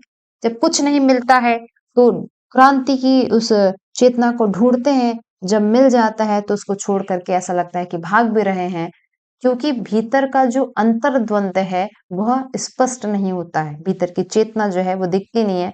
ऐसे ही भागते दौड़ते वह एक बार निकलते हैं, सिर पकड़ कर बैठ गए। और क्या कहते हैं? सिर पकड़ के बैठते हैं तो लगातार भागने के उससे जो चक्कर की एक भंवर जो बनी है, उससे फिर मुक्तिबोध को लग रहा है कि क्या वह स्वप्न है? ये भंवर कैसी है? ये भंवर जो है वह विचारात्मक भंवर भी है। वह कुंडली है कि जो क्रांति से बाहर जब अचानक से निकलते, जब कोई शांत चीज होता है ना, उसमें अचानक से क्रांति की एक ज्योति पड़ती है, या क्रांति का एक पत्थर पड़ता है, तो उस भंवर एक उठ रही है उससे। वही भंवर जो है मुक्तिबोध के यहाँ उठ रही है, और उससे वह समझ नहीं पा रहे हैं कि वह क्या है। ऐसी स्थिति कई बार आएगी। ठीक है, भूमि की सतहों के बहुत नीचे नीचे अध्यंत एकांत। अब देखो, यहाँ पे एक भूमि के सतह के बहुत नीचे है क्या? ये दिख रहा है, तिमिर को भेद कर रहा है। तिमिर मतलब अंधकार, फिर से वही अंधकार। उसको क्या भेद रहा है? चमकते कुछ पत्थर है। चमक क्या होता है? जहां चमकने की बात आए, वहां पे आशा की बात आ रही है, एक उज्जवल किरण की बात आ रही है, क्रांति की बात आ रही है। तिमिर मतलब वही अंधेरा, अव्यवस्था, कुव्यवस्था, और विकृत जो समाज है वो, और निराशा, ये सारे जब भी तिमिर, अंधेरा, तम ये सब बात आए तो ये है। तो ऐसे इस तिमिर को, इस अंधेरे अंधियारों को भेद करके चमक रही है कौन? पत्थर। और कैसे? रेडियो एक्टिव रत्न। रेडियो एक्टिव रत्न क्या रहते हैं? जो अपनी क्षमता से बहुत तेज कार्य करते हैं और एक विध्वंस कर देते हैं।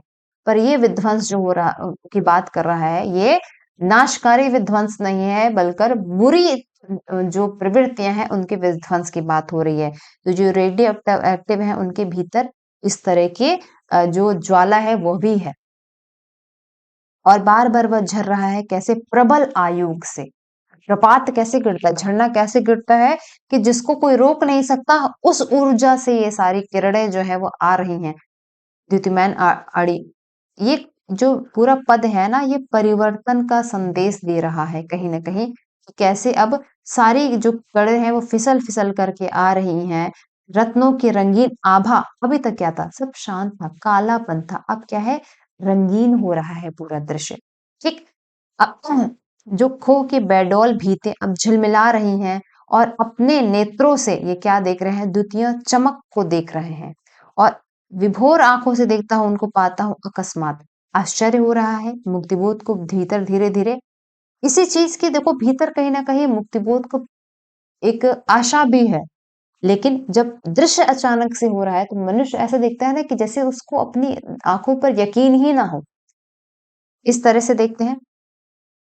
लेकिन दीप्ति में वलयित रत्न वे नहीं है, अनुभव वेदना। और ये सारे जो है केवल रत्न नहीं है, ये कहाँ से निकल के आए हैं? अनुभव से, वेदना से और विवेक से। ये सारे जो रत्न हैं वह निकल के आ रहे हैं। यह जो रत्न आ रहे हैं, ये अकस्मात नहीं आए हैं, यह अनुभव से आए हैं। ये सदियों का अनुभव जो है, जो आज जो है वह क्रांति की या चेतना का रूप ले रहा है। ठीक है। हाँ, आगे तो सामान्य सा है। ये सब जो है वो एक ठहरे शांत परिवेश में हलचल दे रहा है। हलचल किसका है? हलचल भविष्य के आने वाली क्रांति का भी है।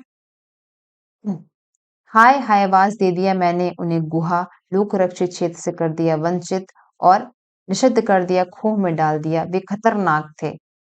समय जो है वह उसको, फिर से वह उसकी पड़ताल करते हैं। देखो आगे बढ़ रहे हैं, लेकिन फिर वही भीतर जो का जो एक दूसरा जो मन है, दूसरा जो दृश्य है, वो उनको बार बार इस खतरा के प्रति भी सचेत कर रहा है।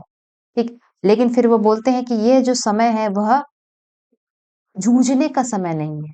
किसका? बच्चे जो भीख मांगते, बच्चे इस अव्यवस्था में जो नई, अब बच्चे किसका प्रतीक है? बच्चे भविष्य का प्रतीक है, भविष्य की संभावना का प्रतीक है। उनका समय क्या आ गया? वह भीख मांग रहे हैं। देखो, जब क्रांति होगी तो क्रांति में असहयोग होगा। ठीक है। जब असहयोग होगा, अव्यवस्था अपनी जो व्यवस्था में इस प्रकार की विपन्नता का भी एक उठाना पड़ेगा।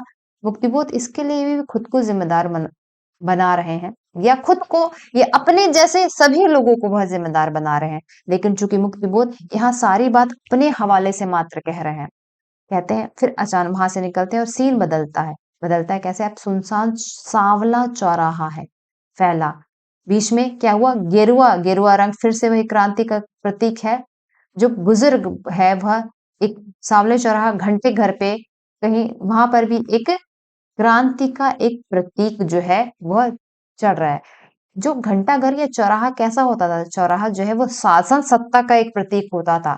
शासन सत्ता के प्रतीक पे भी अब गेरुआ रंग जो है वो निकलने लगा, मतलब क्रांति की एक छटा जो है वह आने लगी है। और चार अलग अलग दिशाओं से, हर दिशाओं से वह बोलते हैं कि क्रांति की एक जो है वो आ रही है। वह उसका दृश्य को देखते हैं। जो घंटा घर कैसा है, वहां पे सब कुछ कैसे है? खंभों पर बिजली की गर्दनें ऐसी लग रही है, लटकी सी हैं। सर में से जलते बल्बों के आस, सर में से मतलब जो व्यवस्था की जो विकृति की जो व्यवस्था है ना, जो उसकी जो सारे तत्व हैं, उनमें कैसी है? उदास है, निराश है, निराशा है, के साथ वह अपने जीवन जी रहे थे। क्या है? बिजली, मतलब वह एक प्रकार से एक किरण है, ऊर्जा के प्रतीक है। बल्ब एक ऊर्जा का प्रतीक है, लेकिन ये क्या है? अब तक की दुर्व्यवस्था में ये झुके हुए से हो गए हैं। ठीक?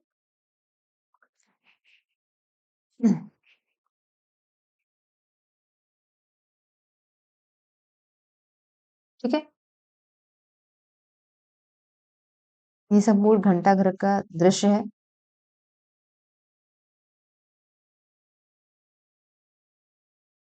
दृश्य जो है देखो, एक तरफ ये दृश्य कहीं थोड़ी-थोड़ी क्रांति का भी है, और अब तक क्या था? अब तक कहीं किसी को ना गुज़रने की, आने की, बैठने की, देखने की कोई परमिशन नहीं थी।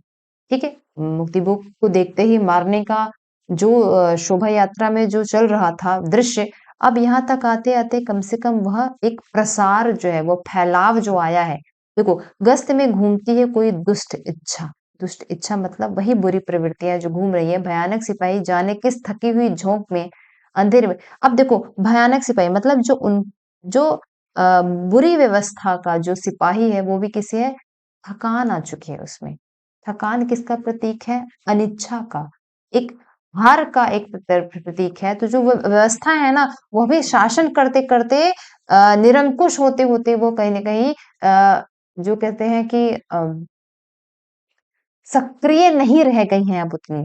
वो अंधेरे जो सिपाही वो अंधेरे में सिगरेट सुलगाता है और अपने दिनचर्या या कह रहे हो कि सामान्य तरीके से वह बैठा हुआ है, सामंजस्य समान तरीके से सॉरी बैठा हुआ है। तब तक क्या है, वहाँ पे एक और दृश्य दिखता है, ठीक है? ठीक है। हाँ, तो एक तरफ जो ये सिपाही है, जिसकी हम बात कर रहे थे, सिपाही जो कि जिसका चेहरा जो है वो बिल्कुल संवेदनहीन एक सिपाही है वहां पर खड़ा हुआ सा है, और ऐसा लगता है कि जैसे उसके चेहरे जो है वो बार बार रंग बदल रहे हैं, मतलब व्यवस्था के इस छोर से इस छोर पर वो अपने आप को सामंजस्य बैठाने की कोशिश कर रहा है। वहीं पे संगीन नोकों का एक सांवला बंदूक जत्था, जत्था मतलब कुछ ऐसे लोग हैं जो बंदूक लेकर के खड़े हुए हैं ताकि कहीं किसी प्रकार का कोई विरोध ना उत्पन्न हो जाए, और साथ में एक टैंकों का दस्ता भी खड़ा है। क्या खड़ा? ऊँघता है। ऊँघता क्यों? ऐसा लग रहा है उसका प्रयोग बहुत समय से नहीं हुआ है, लेकिन वो भी सक्रिय है, क्यों? किसी भी प्रकार का विद्रोह ना हो। मतलब समाज में जो ये दल है, जो विकृत दल है, वह अपने आप को लगातार पैबंद किया हुआ है ताकि समाज में किसी भी प्रकार का एक विरोध का दल ना खड़ा हो जाए। यह दृश्य मुक्ति को देखते हैं, वहां से भागते हैं छोड़ करके, भागती है चप्पल की आवाज, जो चप्पल की अब जो आवाज है वह एक व्यवस्था से विक्षोभ की जो कह रहे हैं वो आवाज है वो छोड़ती है, और चोटों सी पड़ती है स्वयं उसके ऊपर, पैरों को नीचे का कीच कीच मतलब कीचड़ है वो उछल के मुक्तिबोध की छाती पर आता है। ये कीचड़ क्या है? कीचड़ क्या है? एक धिक्कार का प्रतीक है, एक नकार का प्रतीक है, क्योंकि मुक्तिबोध जो है वह क्रांति की चेतना तक जाते तो हैं, लेकिन बार-बार वहाँ से लौट आ रहे हैं, और जब बार-बार वहाँ से लौट आते हैं, तो उनको भीतर एक ग्लानि भी होती है, ठीक? क्योंकि वह तो सारी स्थितियों से परिचित है, लेकिन फिर भी उन्होंने उन्हें ये सब देख कर के ग्लानि कभी महसूस होती है, और कहते हैं लेकिन फिर भी एक अजीब-सी महक आ रही है, क्यों? क्योंकि वह एक ताज़ापन नहीं है उनके मस्तिष्क में, और कहते हैं वो उस गलियों में भागते हैं, साँस जो है वह जा रही है, ये साँस का जाना कैसे है? जैसे एक प्राण आयु का जाना, और कहते हैं मैं भागता हूँ, दम छोड़ कर के भागता हूँ, कहीं कुछ दिखता नहीं है, उसी कुल रास्ते पे स्याह, ये सारे जो दृश्य हैं रास्ते भर में आते रहते हैं, वो मुझे बेचैन कर देती हैं, ठीक है?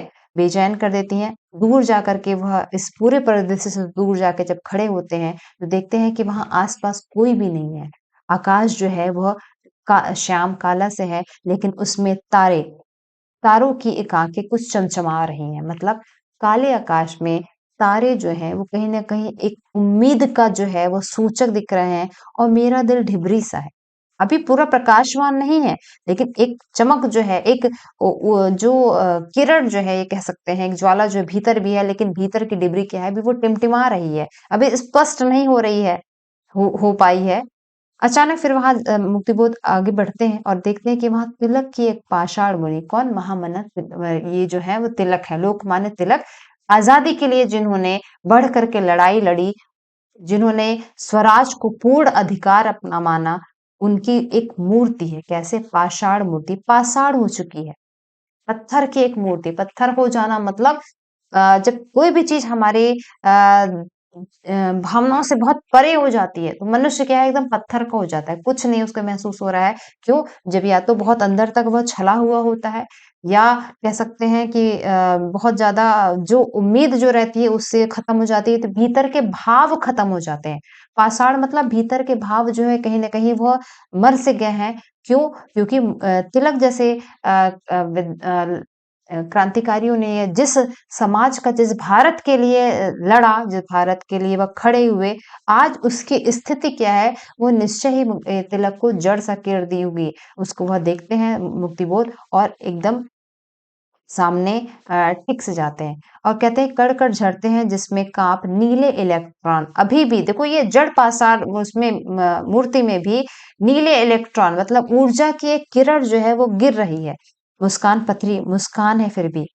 हाँ, हताशा नहीं है, व्यवस्था से हार नहीं है और आँखों में बिजली के सुलगते हुए। भव्य ललाट नासिका में से बह रहा है खून मतलब स्थिति जो है वो बहुत ही बदतर होने के बावजूद अंदर की जो गरिमा है वो खत्म नहीं है। ये व्यवस्था कहीं न कहीं एक सूचक भी है कि जो पुराने तिलक जैसे जो व्यक्ति रहे हैं, तिलक जैसे जो महापुरुष रहे हैं, उनके जो आदर्श हैं, आज के समय में समाप्त होते जा रहे हैं और यह आदर्श जो है का समाप्त होना इनको धीरे-धीरे इनके विचारों को धीरे-धीरे जड़ करता जा रहा है। ठीक है? हुँ। यह सारा दृश्य वो देखते हैं और मस्तक जो है इनके मस्तक से लाला भव्य ललाट के नासिका से खून बह रहा है और रक्त टपक रहा है।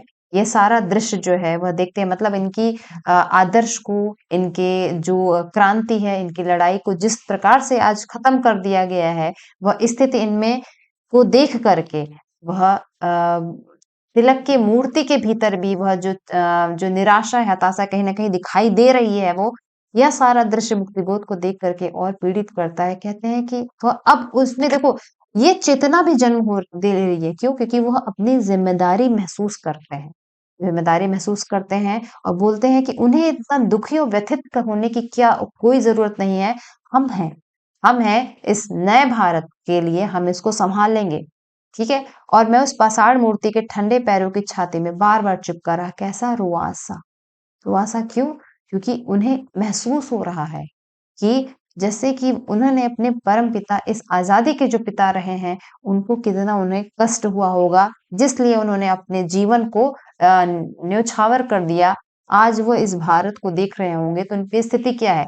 और चूँकि मुक्तिबोध एक ज़िम्मेदार नागरिक भी है, मुक्तिबोध के भीतर एक ज़िम्मेदार नागरिक भी है, वो उनको जो एक ग्लानि का अनुभव कराता है और ग्लानि में वह रोने लगते हैं। वो उनके भीतर उनके पैरों में रुक कर के रो रहे हैं। अचानक से लेकिन फिर भी एक बिजली चिंगारे चमकती हैं। आशा की एक किरण फिर जो है वो मुक्तिबोध को दिखाई देगी, इस अवस्था में भी तिलक के पास रहने से। ठीक है? मुक्तिबोध की जो पीड़ा है एक सेकंड मुक्तिबोध की जो पीड़ा है, वो उनको बार-बार यह एहसास दिला रही है। कैसे? कि उनकी पीड़ा है वो छाती में बार-बार ठटक-ठटक के वो उसमें आती भीतर आ रही है और वह इस पीड़ा को बार-बार बर्दाश्त कर रहे हैं। बर्दाश्त कर रहे हैं, साथ में वह ये जो उनकी जो तिलक की यह स्थिति को देख कर के एक जागरूक मनुष्य की जो पीड़ा है, बार-बार वह उस पे उसका विवेक जो है वो उन पे एक रंदा सा चला रहा है, हथियार जो है वो चला रहा है। उस उन्हीं के ऊपर मुक्तिबोध के व्यक्तित्व के ऊपर और बार-बार क्या मुक्तिबोध उसे कहते हैं कि मेरा जो निजत्व है, निजीपन जो है, जो मेरी भीतर की निजी जो कह सकते हैं जो बुद्धि है, उसको वह बार-बार छल रहा है और इतना ही वह देखते हैं तब तक इतने में आसमान काँपा, धाएँ-धाएँ बंदूक तड़ा। अब ये दुःख क्या है? ये क्रांति का प्रतीक है। क्रांति का जो एक शुरुआत है वो मुक्तिबोध के भीतर भी हो रहा है। इस इन स्थितियों को देख कर के यह स्थिति चली रही है। हर जगह क्रांति की एक लहर जो है वो थोड़ी-थोड़ी बिजली की रफ्तार से पैरों में घूम रही है मतलब क्रांति की एक लहर धीरे-धीरे उठना ही लगती है। तब तक मुक्तिबोध के सुनाई देती है एक रोने की पतली-सी आवाज़, पतली-सी मतलब कोई बहुत मंद गति से रो रहा है। कैसा एक पाशव प्राकृति बहुत भयानक सा लग रहा है, लेकिन ऐसा लग रहा है ये चीज़ स्वाभाविक होगी और बहुत वेदना है उसके रोने में, बार-बार रो रहा है। सामने देखा देखते हैं कि बोरों में ओढ़ करके कोई ऐसा व्यक्ति है, कोई ऐसा लग रहा है कि कोई बोरे में ओढ़ करके कोई है जो बार-बार रो रहा है। वह बहुत काँप रहा है। निश्चय ही लगता है कि वह देखने में कोई बहुत जीर्ण शीर्ण सा मनुष्य होगा कि जो गा रहा है।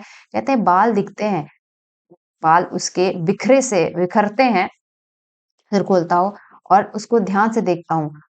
ऐसा लग रहा है कि वो कुछ बुदबुदा सा रहा है अपने मतलब कुछ बड़बड़ा सा रहा है बार-बार में। या तो विक्षिप्त मनुष्य है, जीर्ण-शीर्ण अवस्था में है, उसको वो बार-बार देख रहे हैं और उसको देख तो पाया लेकिन फिर भी वह उसको पूरी तरह सामने स्पष्ट आता है, वह उसको देखते तो हैं, पर शायद वह समझ नहीं पाते या अपनी आँखों पे जब इंसान को यकीन नहीं होता है, वह यही स्थिति है।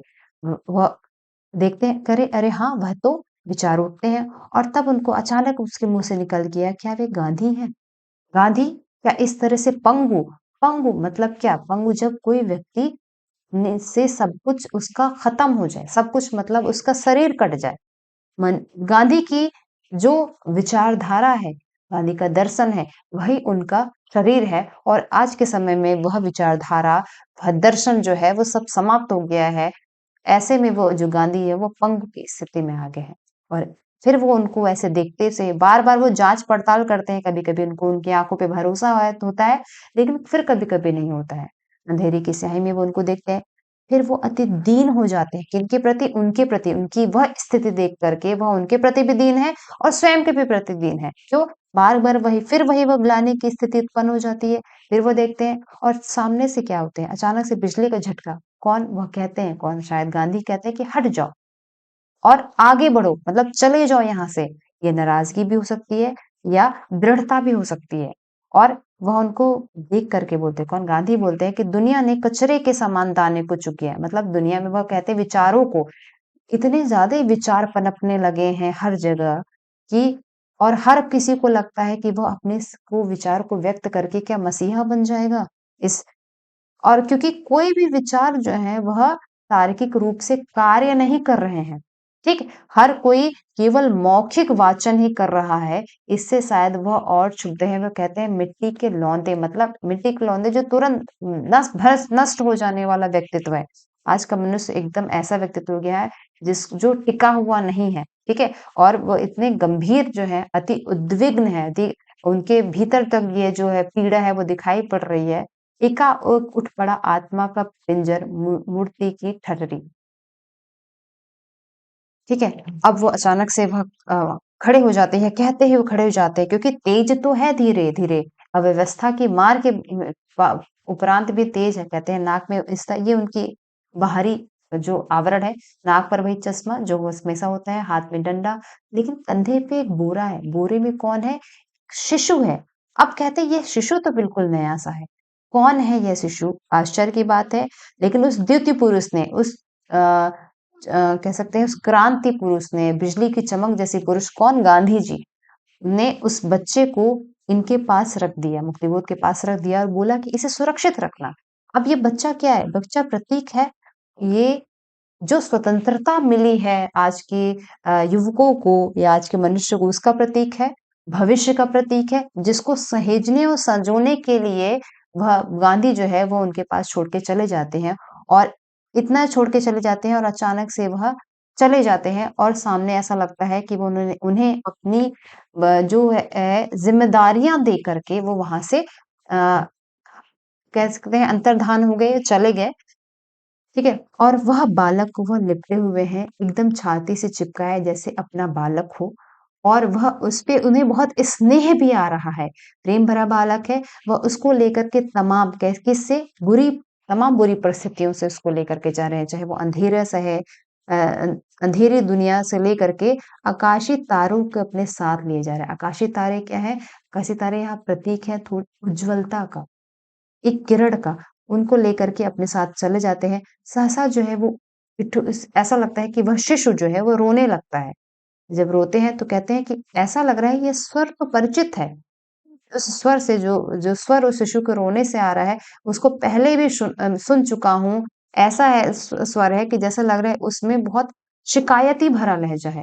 वो स्वर और वो शिशु का और कोई नहीं बल्कि वो जो परिवेश है, जो समय है, जो आज़ादी है जिसको हमारे महापुरुषों ने, क्रांतिकारियों ने हमें दिया था, उस परिवेश की जो शिशक है, जो लगातार परिवेश में साथ चलती है, लेकिन उसको हम सुन नहीं पा रहे थे।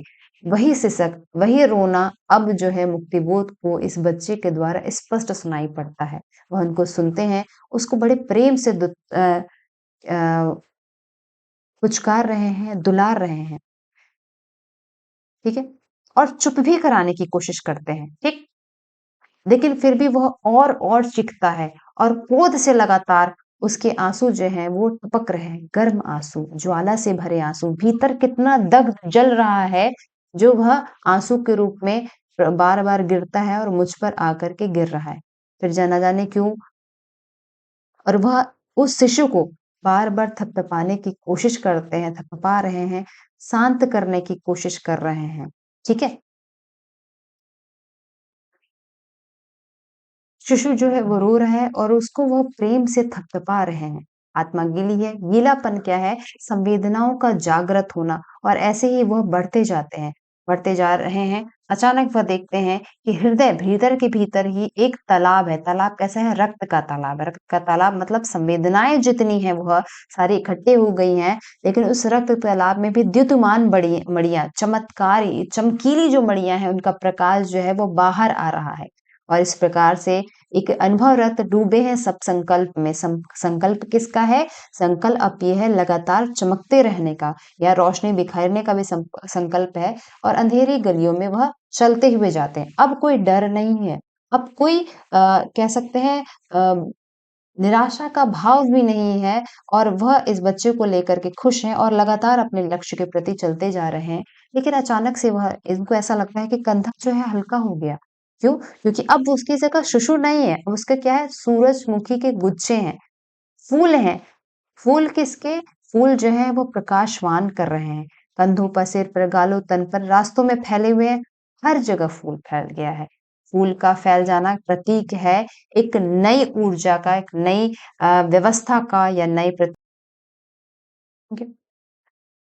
अब ये जो है इन फूलों से क्या है फूलों से स्वर्ण किरण जो बिखर रही है, जो सब जगह बिखरी हुई है।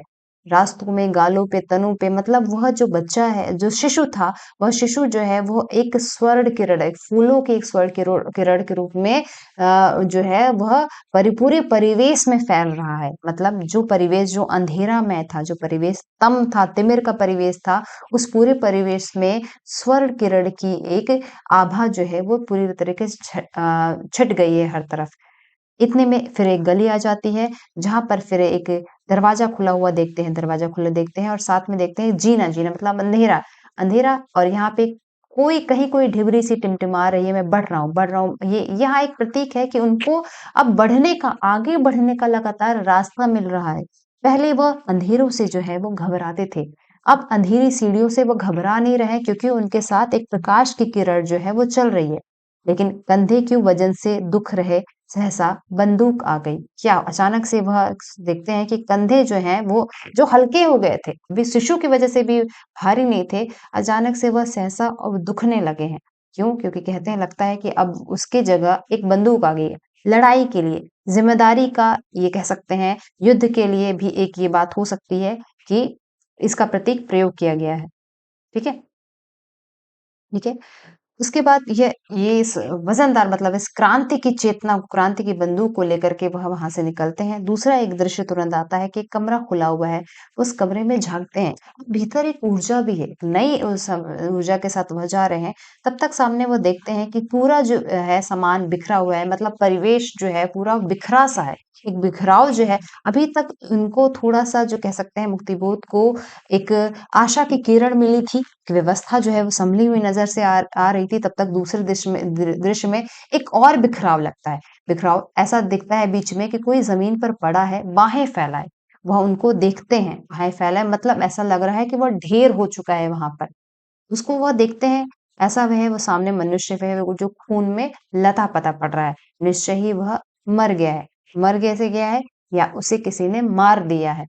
अब देखते हैं कौन है, होठ सूखी है, फूटा है चश्मा ये सब एक प्रतीक क्या है? फूटा चश्मा मतलब सामने वाले ने लड़ने के लिए प्रतिरोध किया होगा लेकिन फिर भी उसको मार दिया गया। वह देखते हैं कौन है? वह कलाकार है। कलाकार कलाकार निश्चय ही व्यवस्था से लड़ा होगा। कलाकार एक सृजन का प्रतीक है और यह जो व्यवस्था है वो किसी भी प्रकार के सृजन को होने नहीं देने चाहती है, इसलिए वह जो है ऐसे कलाकारों को भी खत्म कर रही है। अब देखो गलियों के अंधेरे में बाहर था, वह देख रहे हैं कि अब जो कलाकार जो है लगातार जो किसी अच्छे उस अस्तित्व को बनाना चाह रहा था, एक नए विश्व का निर्माण के जिसके भीतर सपने थे, वो हलचल कर रहा था, लेकिन आज क्या था वह नीरव मतलब शांति में डूब गया और उसको कोई ये सारी व्यवस्था का वह भेंट चढ़ गया और अंत में बधिकों के हाथों वह मार दिया गया। मुक्ति का इक्षुक तृषान अनंतर वह जो मुक्ति सब जो परिवेश की जो मुक्ति पाना चाह रहा था सबके लिए मुक्ति के लिए जो कार्य कर रहा था अंत में वह इस प्रकार से अपने तरह से अपनी स्थिति से मुक्त या फिर खत्म हो पाया वह सबका प्यारा था अपने में चमत्कार मतलब तेज था उसका लेकिन उसका वध हुआ और उसके वध केवल उसका वध नहीं हुआ समस्त एक जो पूरा युग है और एक आदर्श मार दिया गया क्योंकि कलाकार जो कि सृजन करता है नहीं अब जो क्या कह रहे हैं एक उस सृजन को ही एक नए सृजन को खत्म कर दिया है इन आतताइयों ने। देखो एक तरफ ये बढ़ रहा है, दूसरी तरफ आतताइयों का ही परिवेश बढ़ रहा है और इतने में जो परिवेश है वो उसको चिढ़ा रहा है। क्यों?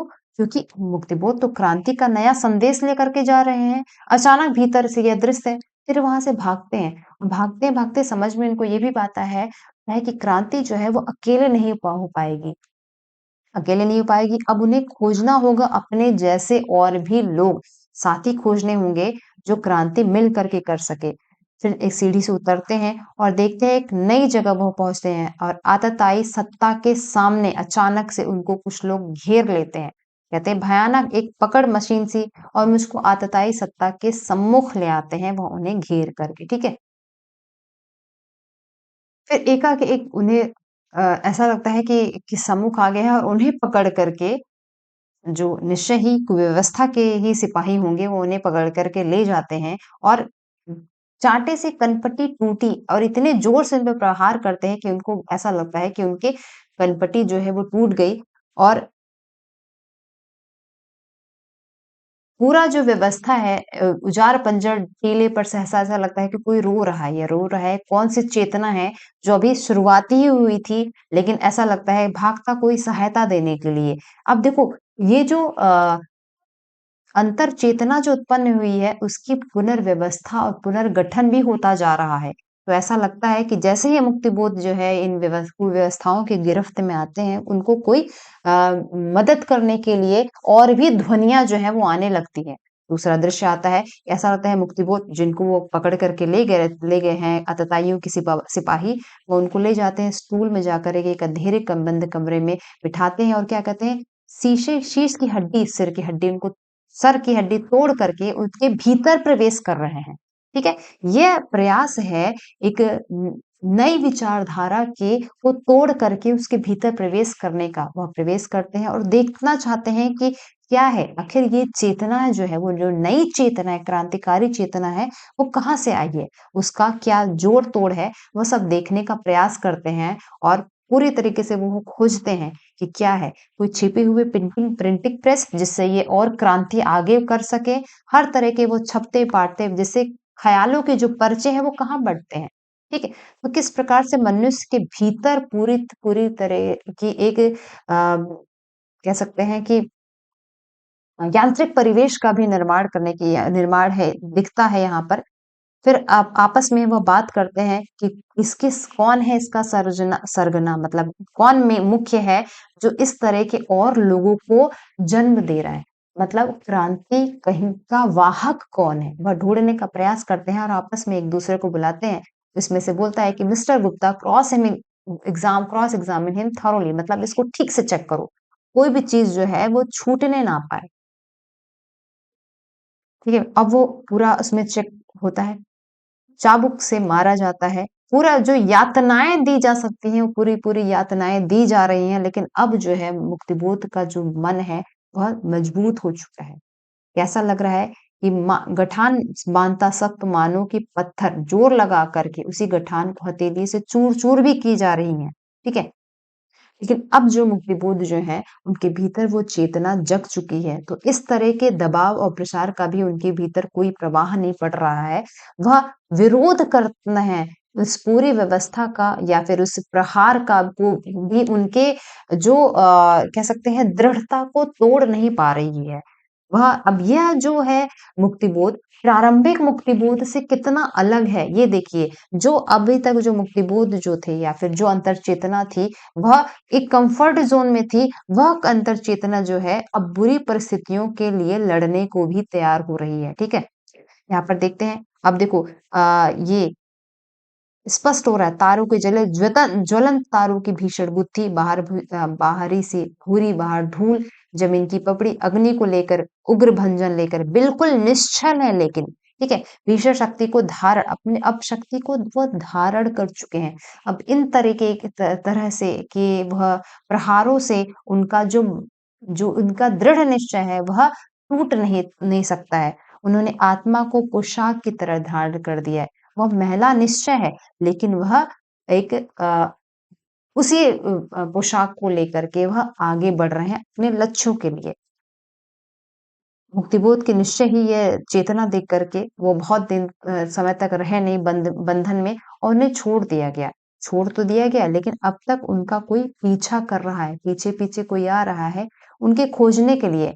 अब मुक्तिबोध भी आगे बढ़ते हैं और कहते हैं कि भाई अब मुझे खोजने होंगे और तरह के साथी काले गुलाब से है रसवंती मतलब ये सारे देखो जो होते हैं प्रतीक होते हैं खुशहाली के अच्छे सुंदरता के प्रतीक लेकिन सब में काले का प्रतीक क्यों है क्यों क्योंकि यह पहले तो इनकी चेतना जो थी वो उज्जवल थी लेकिन समय के साथ इन पर अंधेरापन या सांवलापन आ चुका है लेकिन अब ऐसे ही साथी को वो खोजना चाहते हैं जो इसी लड़ाई में इसकी लड़ाई में उनके वह भाग ले सके।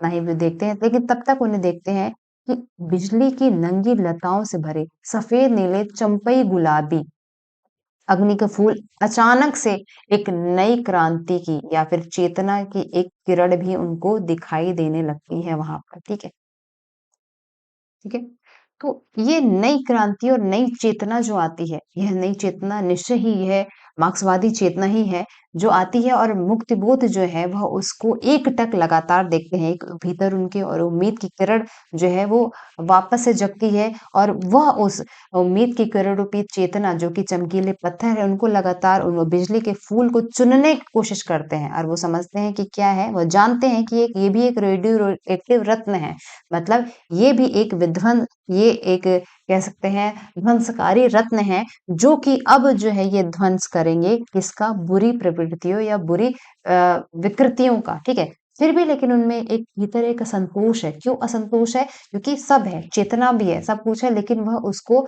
अभिव्यक्त करने के लिए वह शब्द अभी नहीं मिल रहा है क्यों क्योंकि चेतना अभी तक मुक्तिबोध के भीतर अकेले केवल मुक्तिबोध के अंदर है ना जब वह अब चेतना अभिव्यक्ति के रूप में बाहर निकलेगी तभी तो वो अन्य लोगों को जोड़ सकेंगे लेकिन फिर भी मेरे वो सक्रिय हैं शीतल है और उनके भीतर क्रांति के साथ एक तेजी तेजी जो है वो दौड़ रही है और उस क्रांति को वो अपने ही नहीं आगे भी फैलाना चाहते हैं ठीक है अब वो आगे देते हैं कि मेरे पास ना रंग है बिजली का गौर की भीमाकार हूँ मेघ में काल वह अपने आप को का भी पड़ताल करते रहते हैं जांच कर रहे हैं कि क्या है मेरे पास कोई नया रंग नहीं है लेकिन फिर भी मेरे पास आवेश है इन रंगीन पत्थर फूलों से मेरा काम नहीं चलेगा बोलते हैं कि केवल इन रंगीन पत्थर फूलों से मेरा काम नहीं चलेगा ये तो केवल एक ज्योति की किरण है ना लड़ाई लड़ने के लिए नई चेतना का प्रवाह करने के लिए अब उन्हें इससे ज्यादा भी करना होगा बढ़ना होगा अब इससे ज्यादा और कहते हैं इसी में ये इम्पोर्टेंट लाइन है कि अब अभिव्यक्ति के सारे खतरे उठाने ही होंगे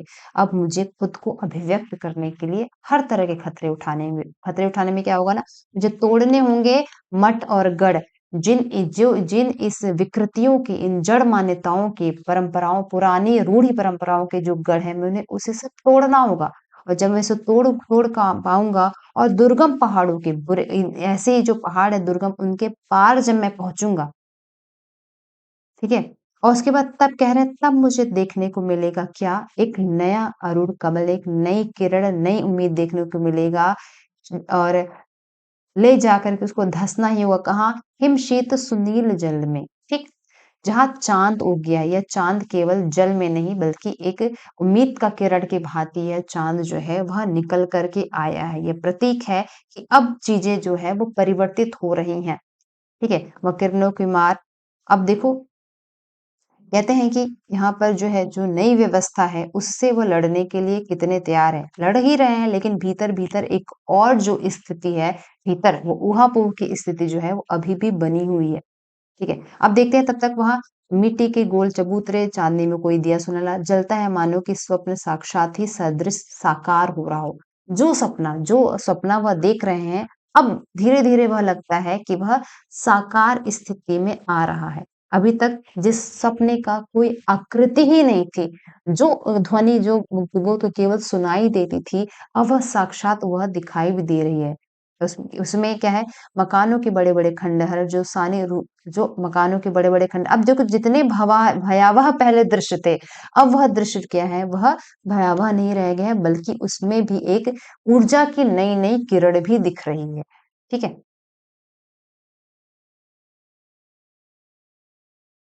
वहाँ स वो सारी स्थिति का जायज़ा लेते हैं और वहाँ से निकलते हैं, भागता मैं दम छोड़ घूम गया कई मोड़। मतलब यह भागना स्थिति से भागना नहीं, कोई पलायन नहीं है, बल्कि स्थिति की तरफ भागना है। और भागते हैं, देखते हैं कि ध्वस्त दीवालों के उस पार कहीं बहस गर्म हो रही है, मतलब बहस हो रही है। अब लोग जो है, वह जो शांत थे, जो स्वार्थ में आकर के लोग शांत होकर के अपने घरों में पड़े हुए थे, लेकिन अब वहाँ पे बहस हो रही है। और अब सत्ता से युद्ध को एक नया रंग मिल रहा है, एक नई किरण माली है। लेकिन साथ-साथ में वो महसूस करते हैं, कुछ कमजोरियाँ जो हैं वो अभी भी मेरे साथ हैं।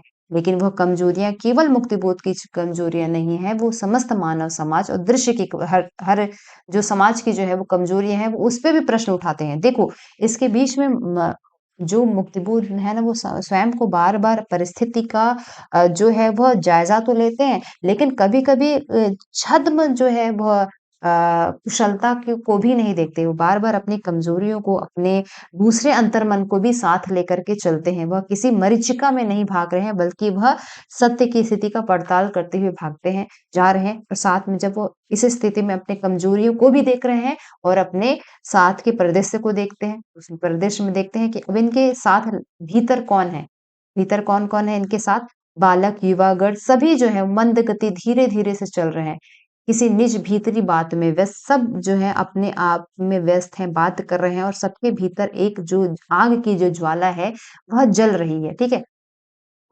विचित्र ये सब अनुभव जो है वो उनके लिए विचित्र है।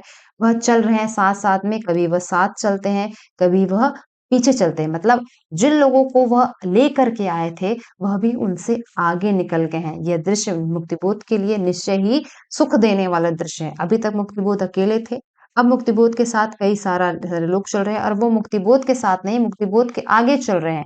वे कई सारे रत्न हैं, कई लोग हैं जो आपस में बात कर रहे हैं, बौद्धिक जुगालीपन में अपने से दुकेला बा वो लेकिन इन सब में भी मुक्तिबोध जो है वो भीतर में बार-बार बात करते हैं। एक द्वंद की जो स्थिति है, वह चल रही है। वह चलते हैं तब तक कोई उनको एक कोई गुप्त पर्चा दे जाता है। पर्चा क्या है? ये वैचारिकता का जो प्रचार हो सकते हैं, उसका एक पर्चा दे रहा है, वो उसको बहुत ध्यान से पढ़ते हैं। ध्यान से पढ़ते हैं, क्या आश्चर्य! कहते हैं कि ऐसा लग रहा है कोई मेरे ही विचारों को कोई मुझे ही बेच गया है। क्योंकि अब देखो क्रांति की चेतना जो है वो हर जगह फैल रही है। तो जो अन्य क्रांति की चेतना, चाहे वो मार्क्सवादी क्रांति की चेतना हो या व्यवस्था की क्रांति की चेतना हो, वह मुक्तिबोध के पास भी आती है और वह ऐसा लगता है कि वह सारे विचार जो है वो मुक्तिबोध के स्वयं के हैं। शब्द कैसे हैं? गहरे तुलसी श्यामल, तुलसी जो क्या है? पवित्रता का प्रतीक है। ठीक है? श्यामल और चेहरे जो खिल रहे हैं, पारिजात जो है महक रहे हैं।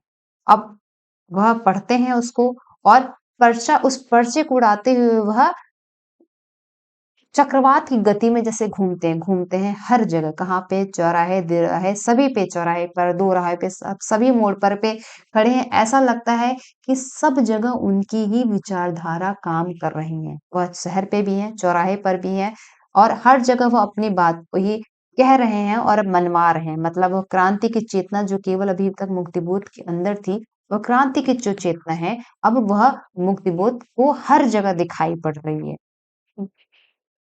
और यह चेतना जो है ये सभी दिक्काल मतलब दूरियों को सब समाप्त करते हुए ये नक्शा है, सॉरी,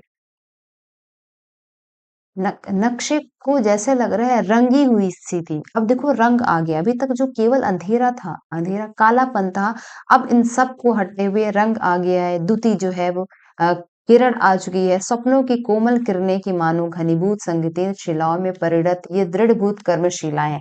अब सभी को वह अपने अपने जगह पे कर्म करते हुए देख रहे हैं, उनको लग रहा है कि वह उनके सपनों की जो किरण थी, जो उन्होंने अपने सपने में सोचा था, वह अब साक्षात्कार होकर के सामने आ गई हैं। ठीक है? यह दृश्य उनको सामने दिखता है कि हर चीज़ जो है वह ज़िंदगी जो है वो सहज सुलभ ब्रह्मांड भर में नपेगी सब कुछ। अब ये जो व्यवस्था है या कह सकते हैं ये क्रांति केवल भीतर की नहीं है, बल्कि वह यूनिवर्सल सार्वभौमिक रूप से ब्रह्मांड तक जो है वह क्रांति की जो पूरी लौ है वो दिखाई पड़ती है। लेकिन साथ-साथ में एक चिंता भी है। क्या?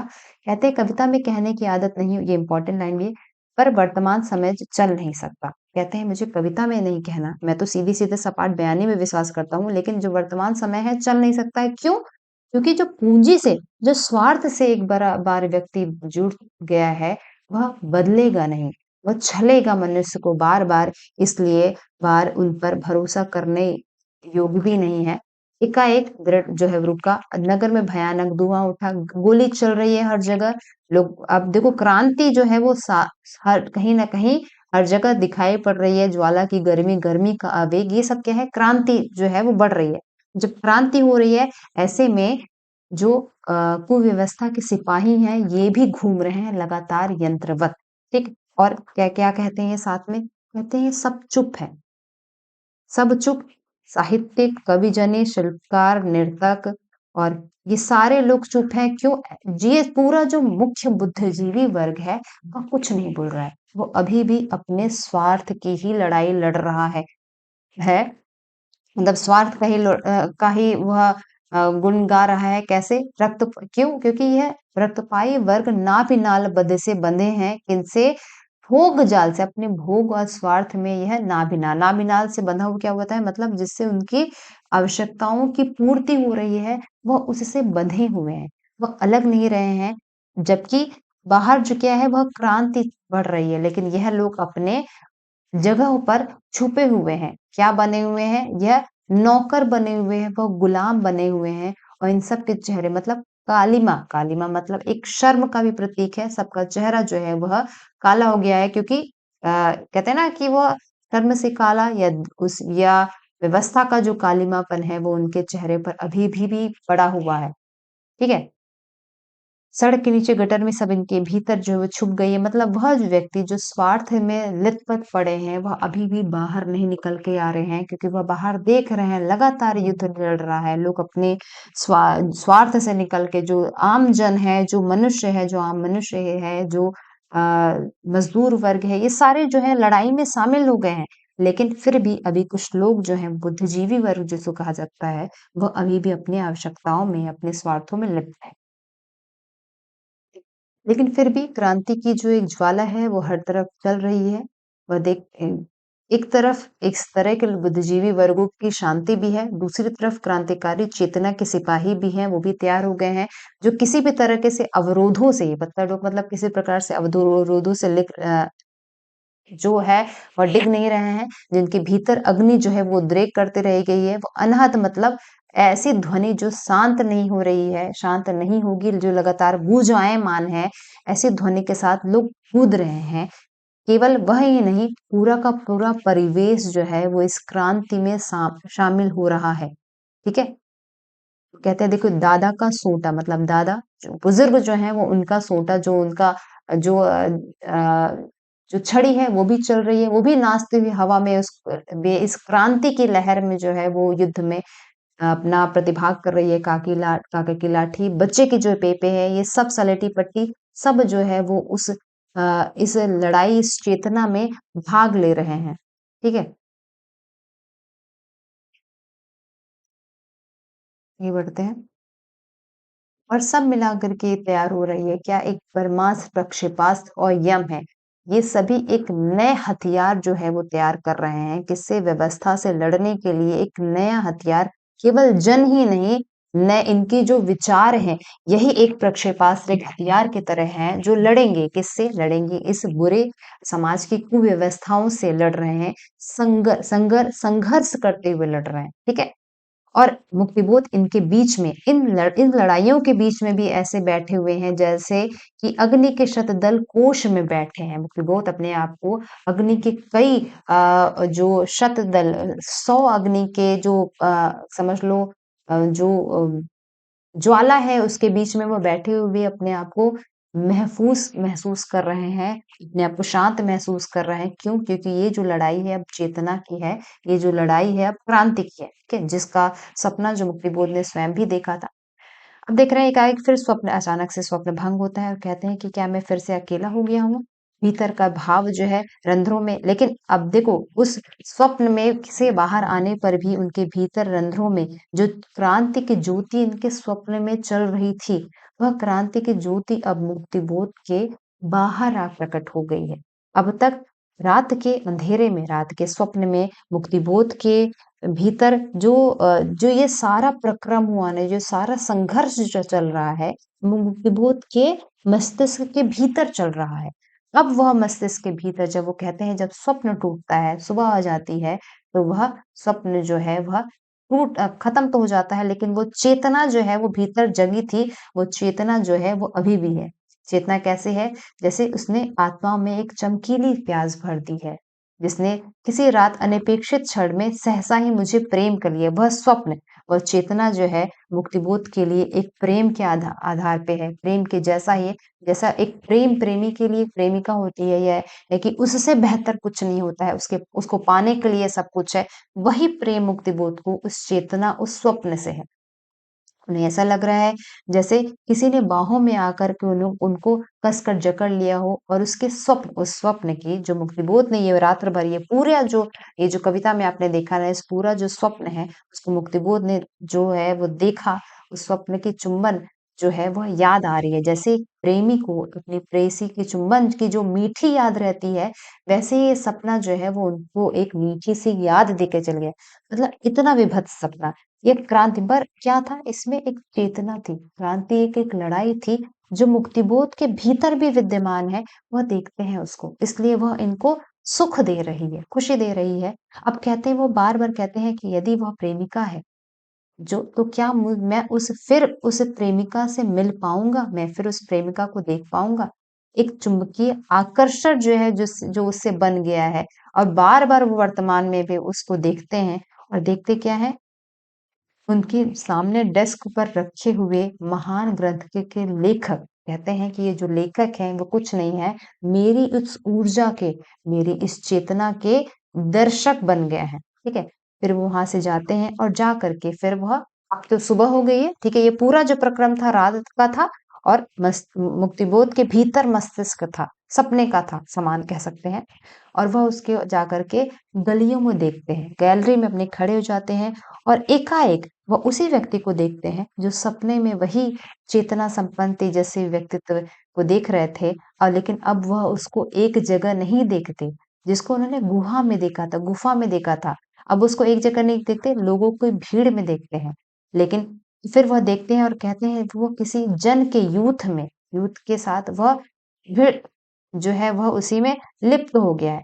लिप्त होने का मतलब यह नहीं कि वो उसमें खो गया है, वो कहते हैं कि वो उसमें मिल गया है। ठीक? कहते हैं मैं, अब वो जो है अनखोजी निज समृद्धि का परम अभिव्यक्ति, अब वो चूंकि उन्होंने उसको, उसी तेजस्वी व्यक्तित्व को उन्होंने अपना गुरु मान लिया था, और वो उन्होंने चूंकि वह जो उनको सिखाना चाह रहा था वह उसको सीख भी चुके थे।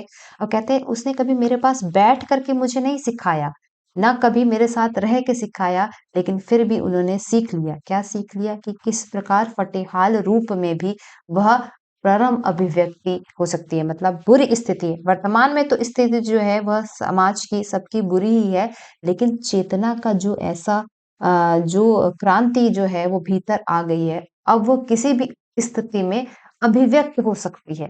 लगातार घूमती है कहाँ? जग में। हर जगह जाने को, हर गली सड़क में, हर जगह मुक्तिबोध को वही चेतना, वही सुंदर तेजस्वी व्यक्तित्व जो है वो दिखाई पड़ता है। ठीक है? और मुक्तिबोध उसको अब हर जगह ढूंढ रहे हैं। चाहे वह राजनीतिक परिस्थिति हो, यहाँ खोजते हैं प्रकृति, अप्राकृतिक, भौतिक और आत्मिक सब संधानों में मुक्तिबोध जो है उस चेतना को है लगातार खोज रहे हैं, और उसी को वह कहते हैं, यही मेरी कहते हैं कि मेरी जो खोई हुई जो अभिव्यक्ति है वह उसे परम अभिव्यक्ति अनिवार्य संभव प्राप्त होने की, यही जो उनकी जो खोई हुई अभिव्यक्ति जो अभी तक मिल नहीं रही थी, वो उन्हें इस तरीके से प्राप्त हो सकती है।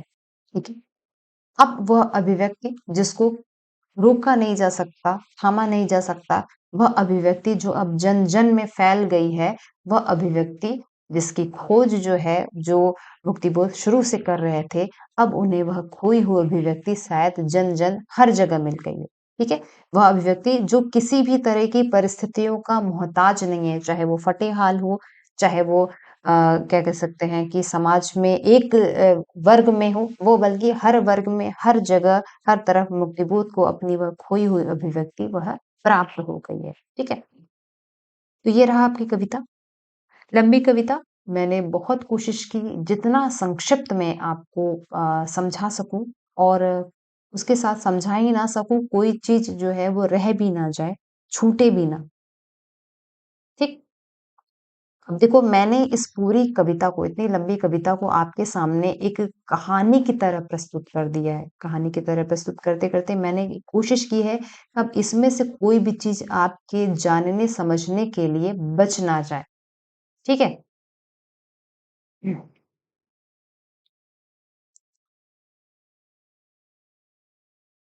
अब मेरी पूरी आशा है कि आप लोगों को चीज़ें अब इस हिसाब से समझ में आ गई होंगी।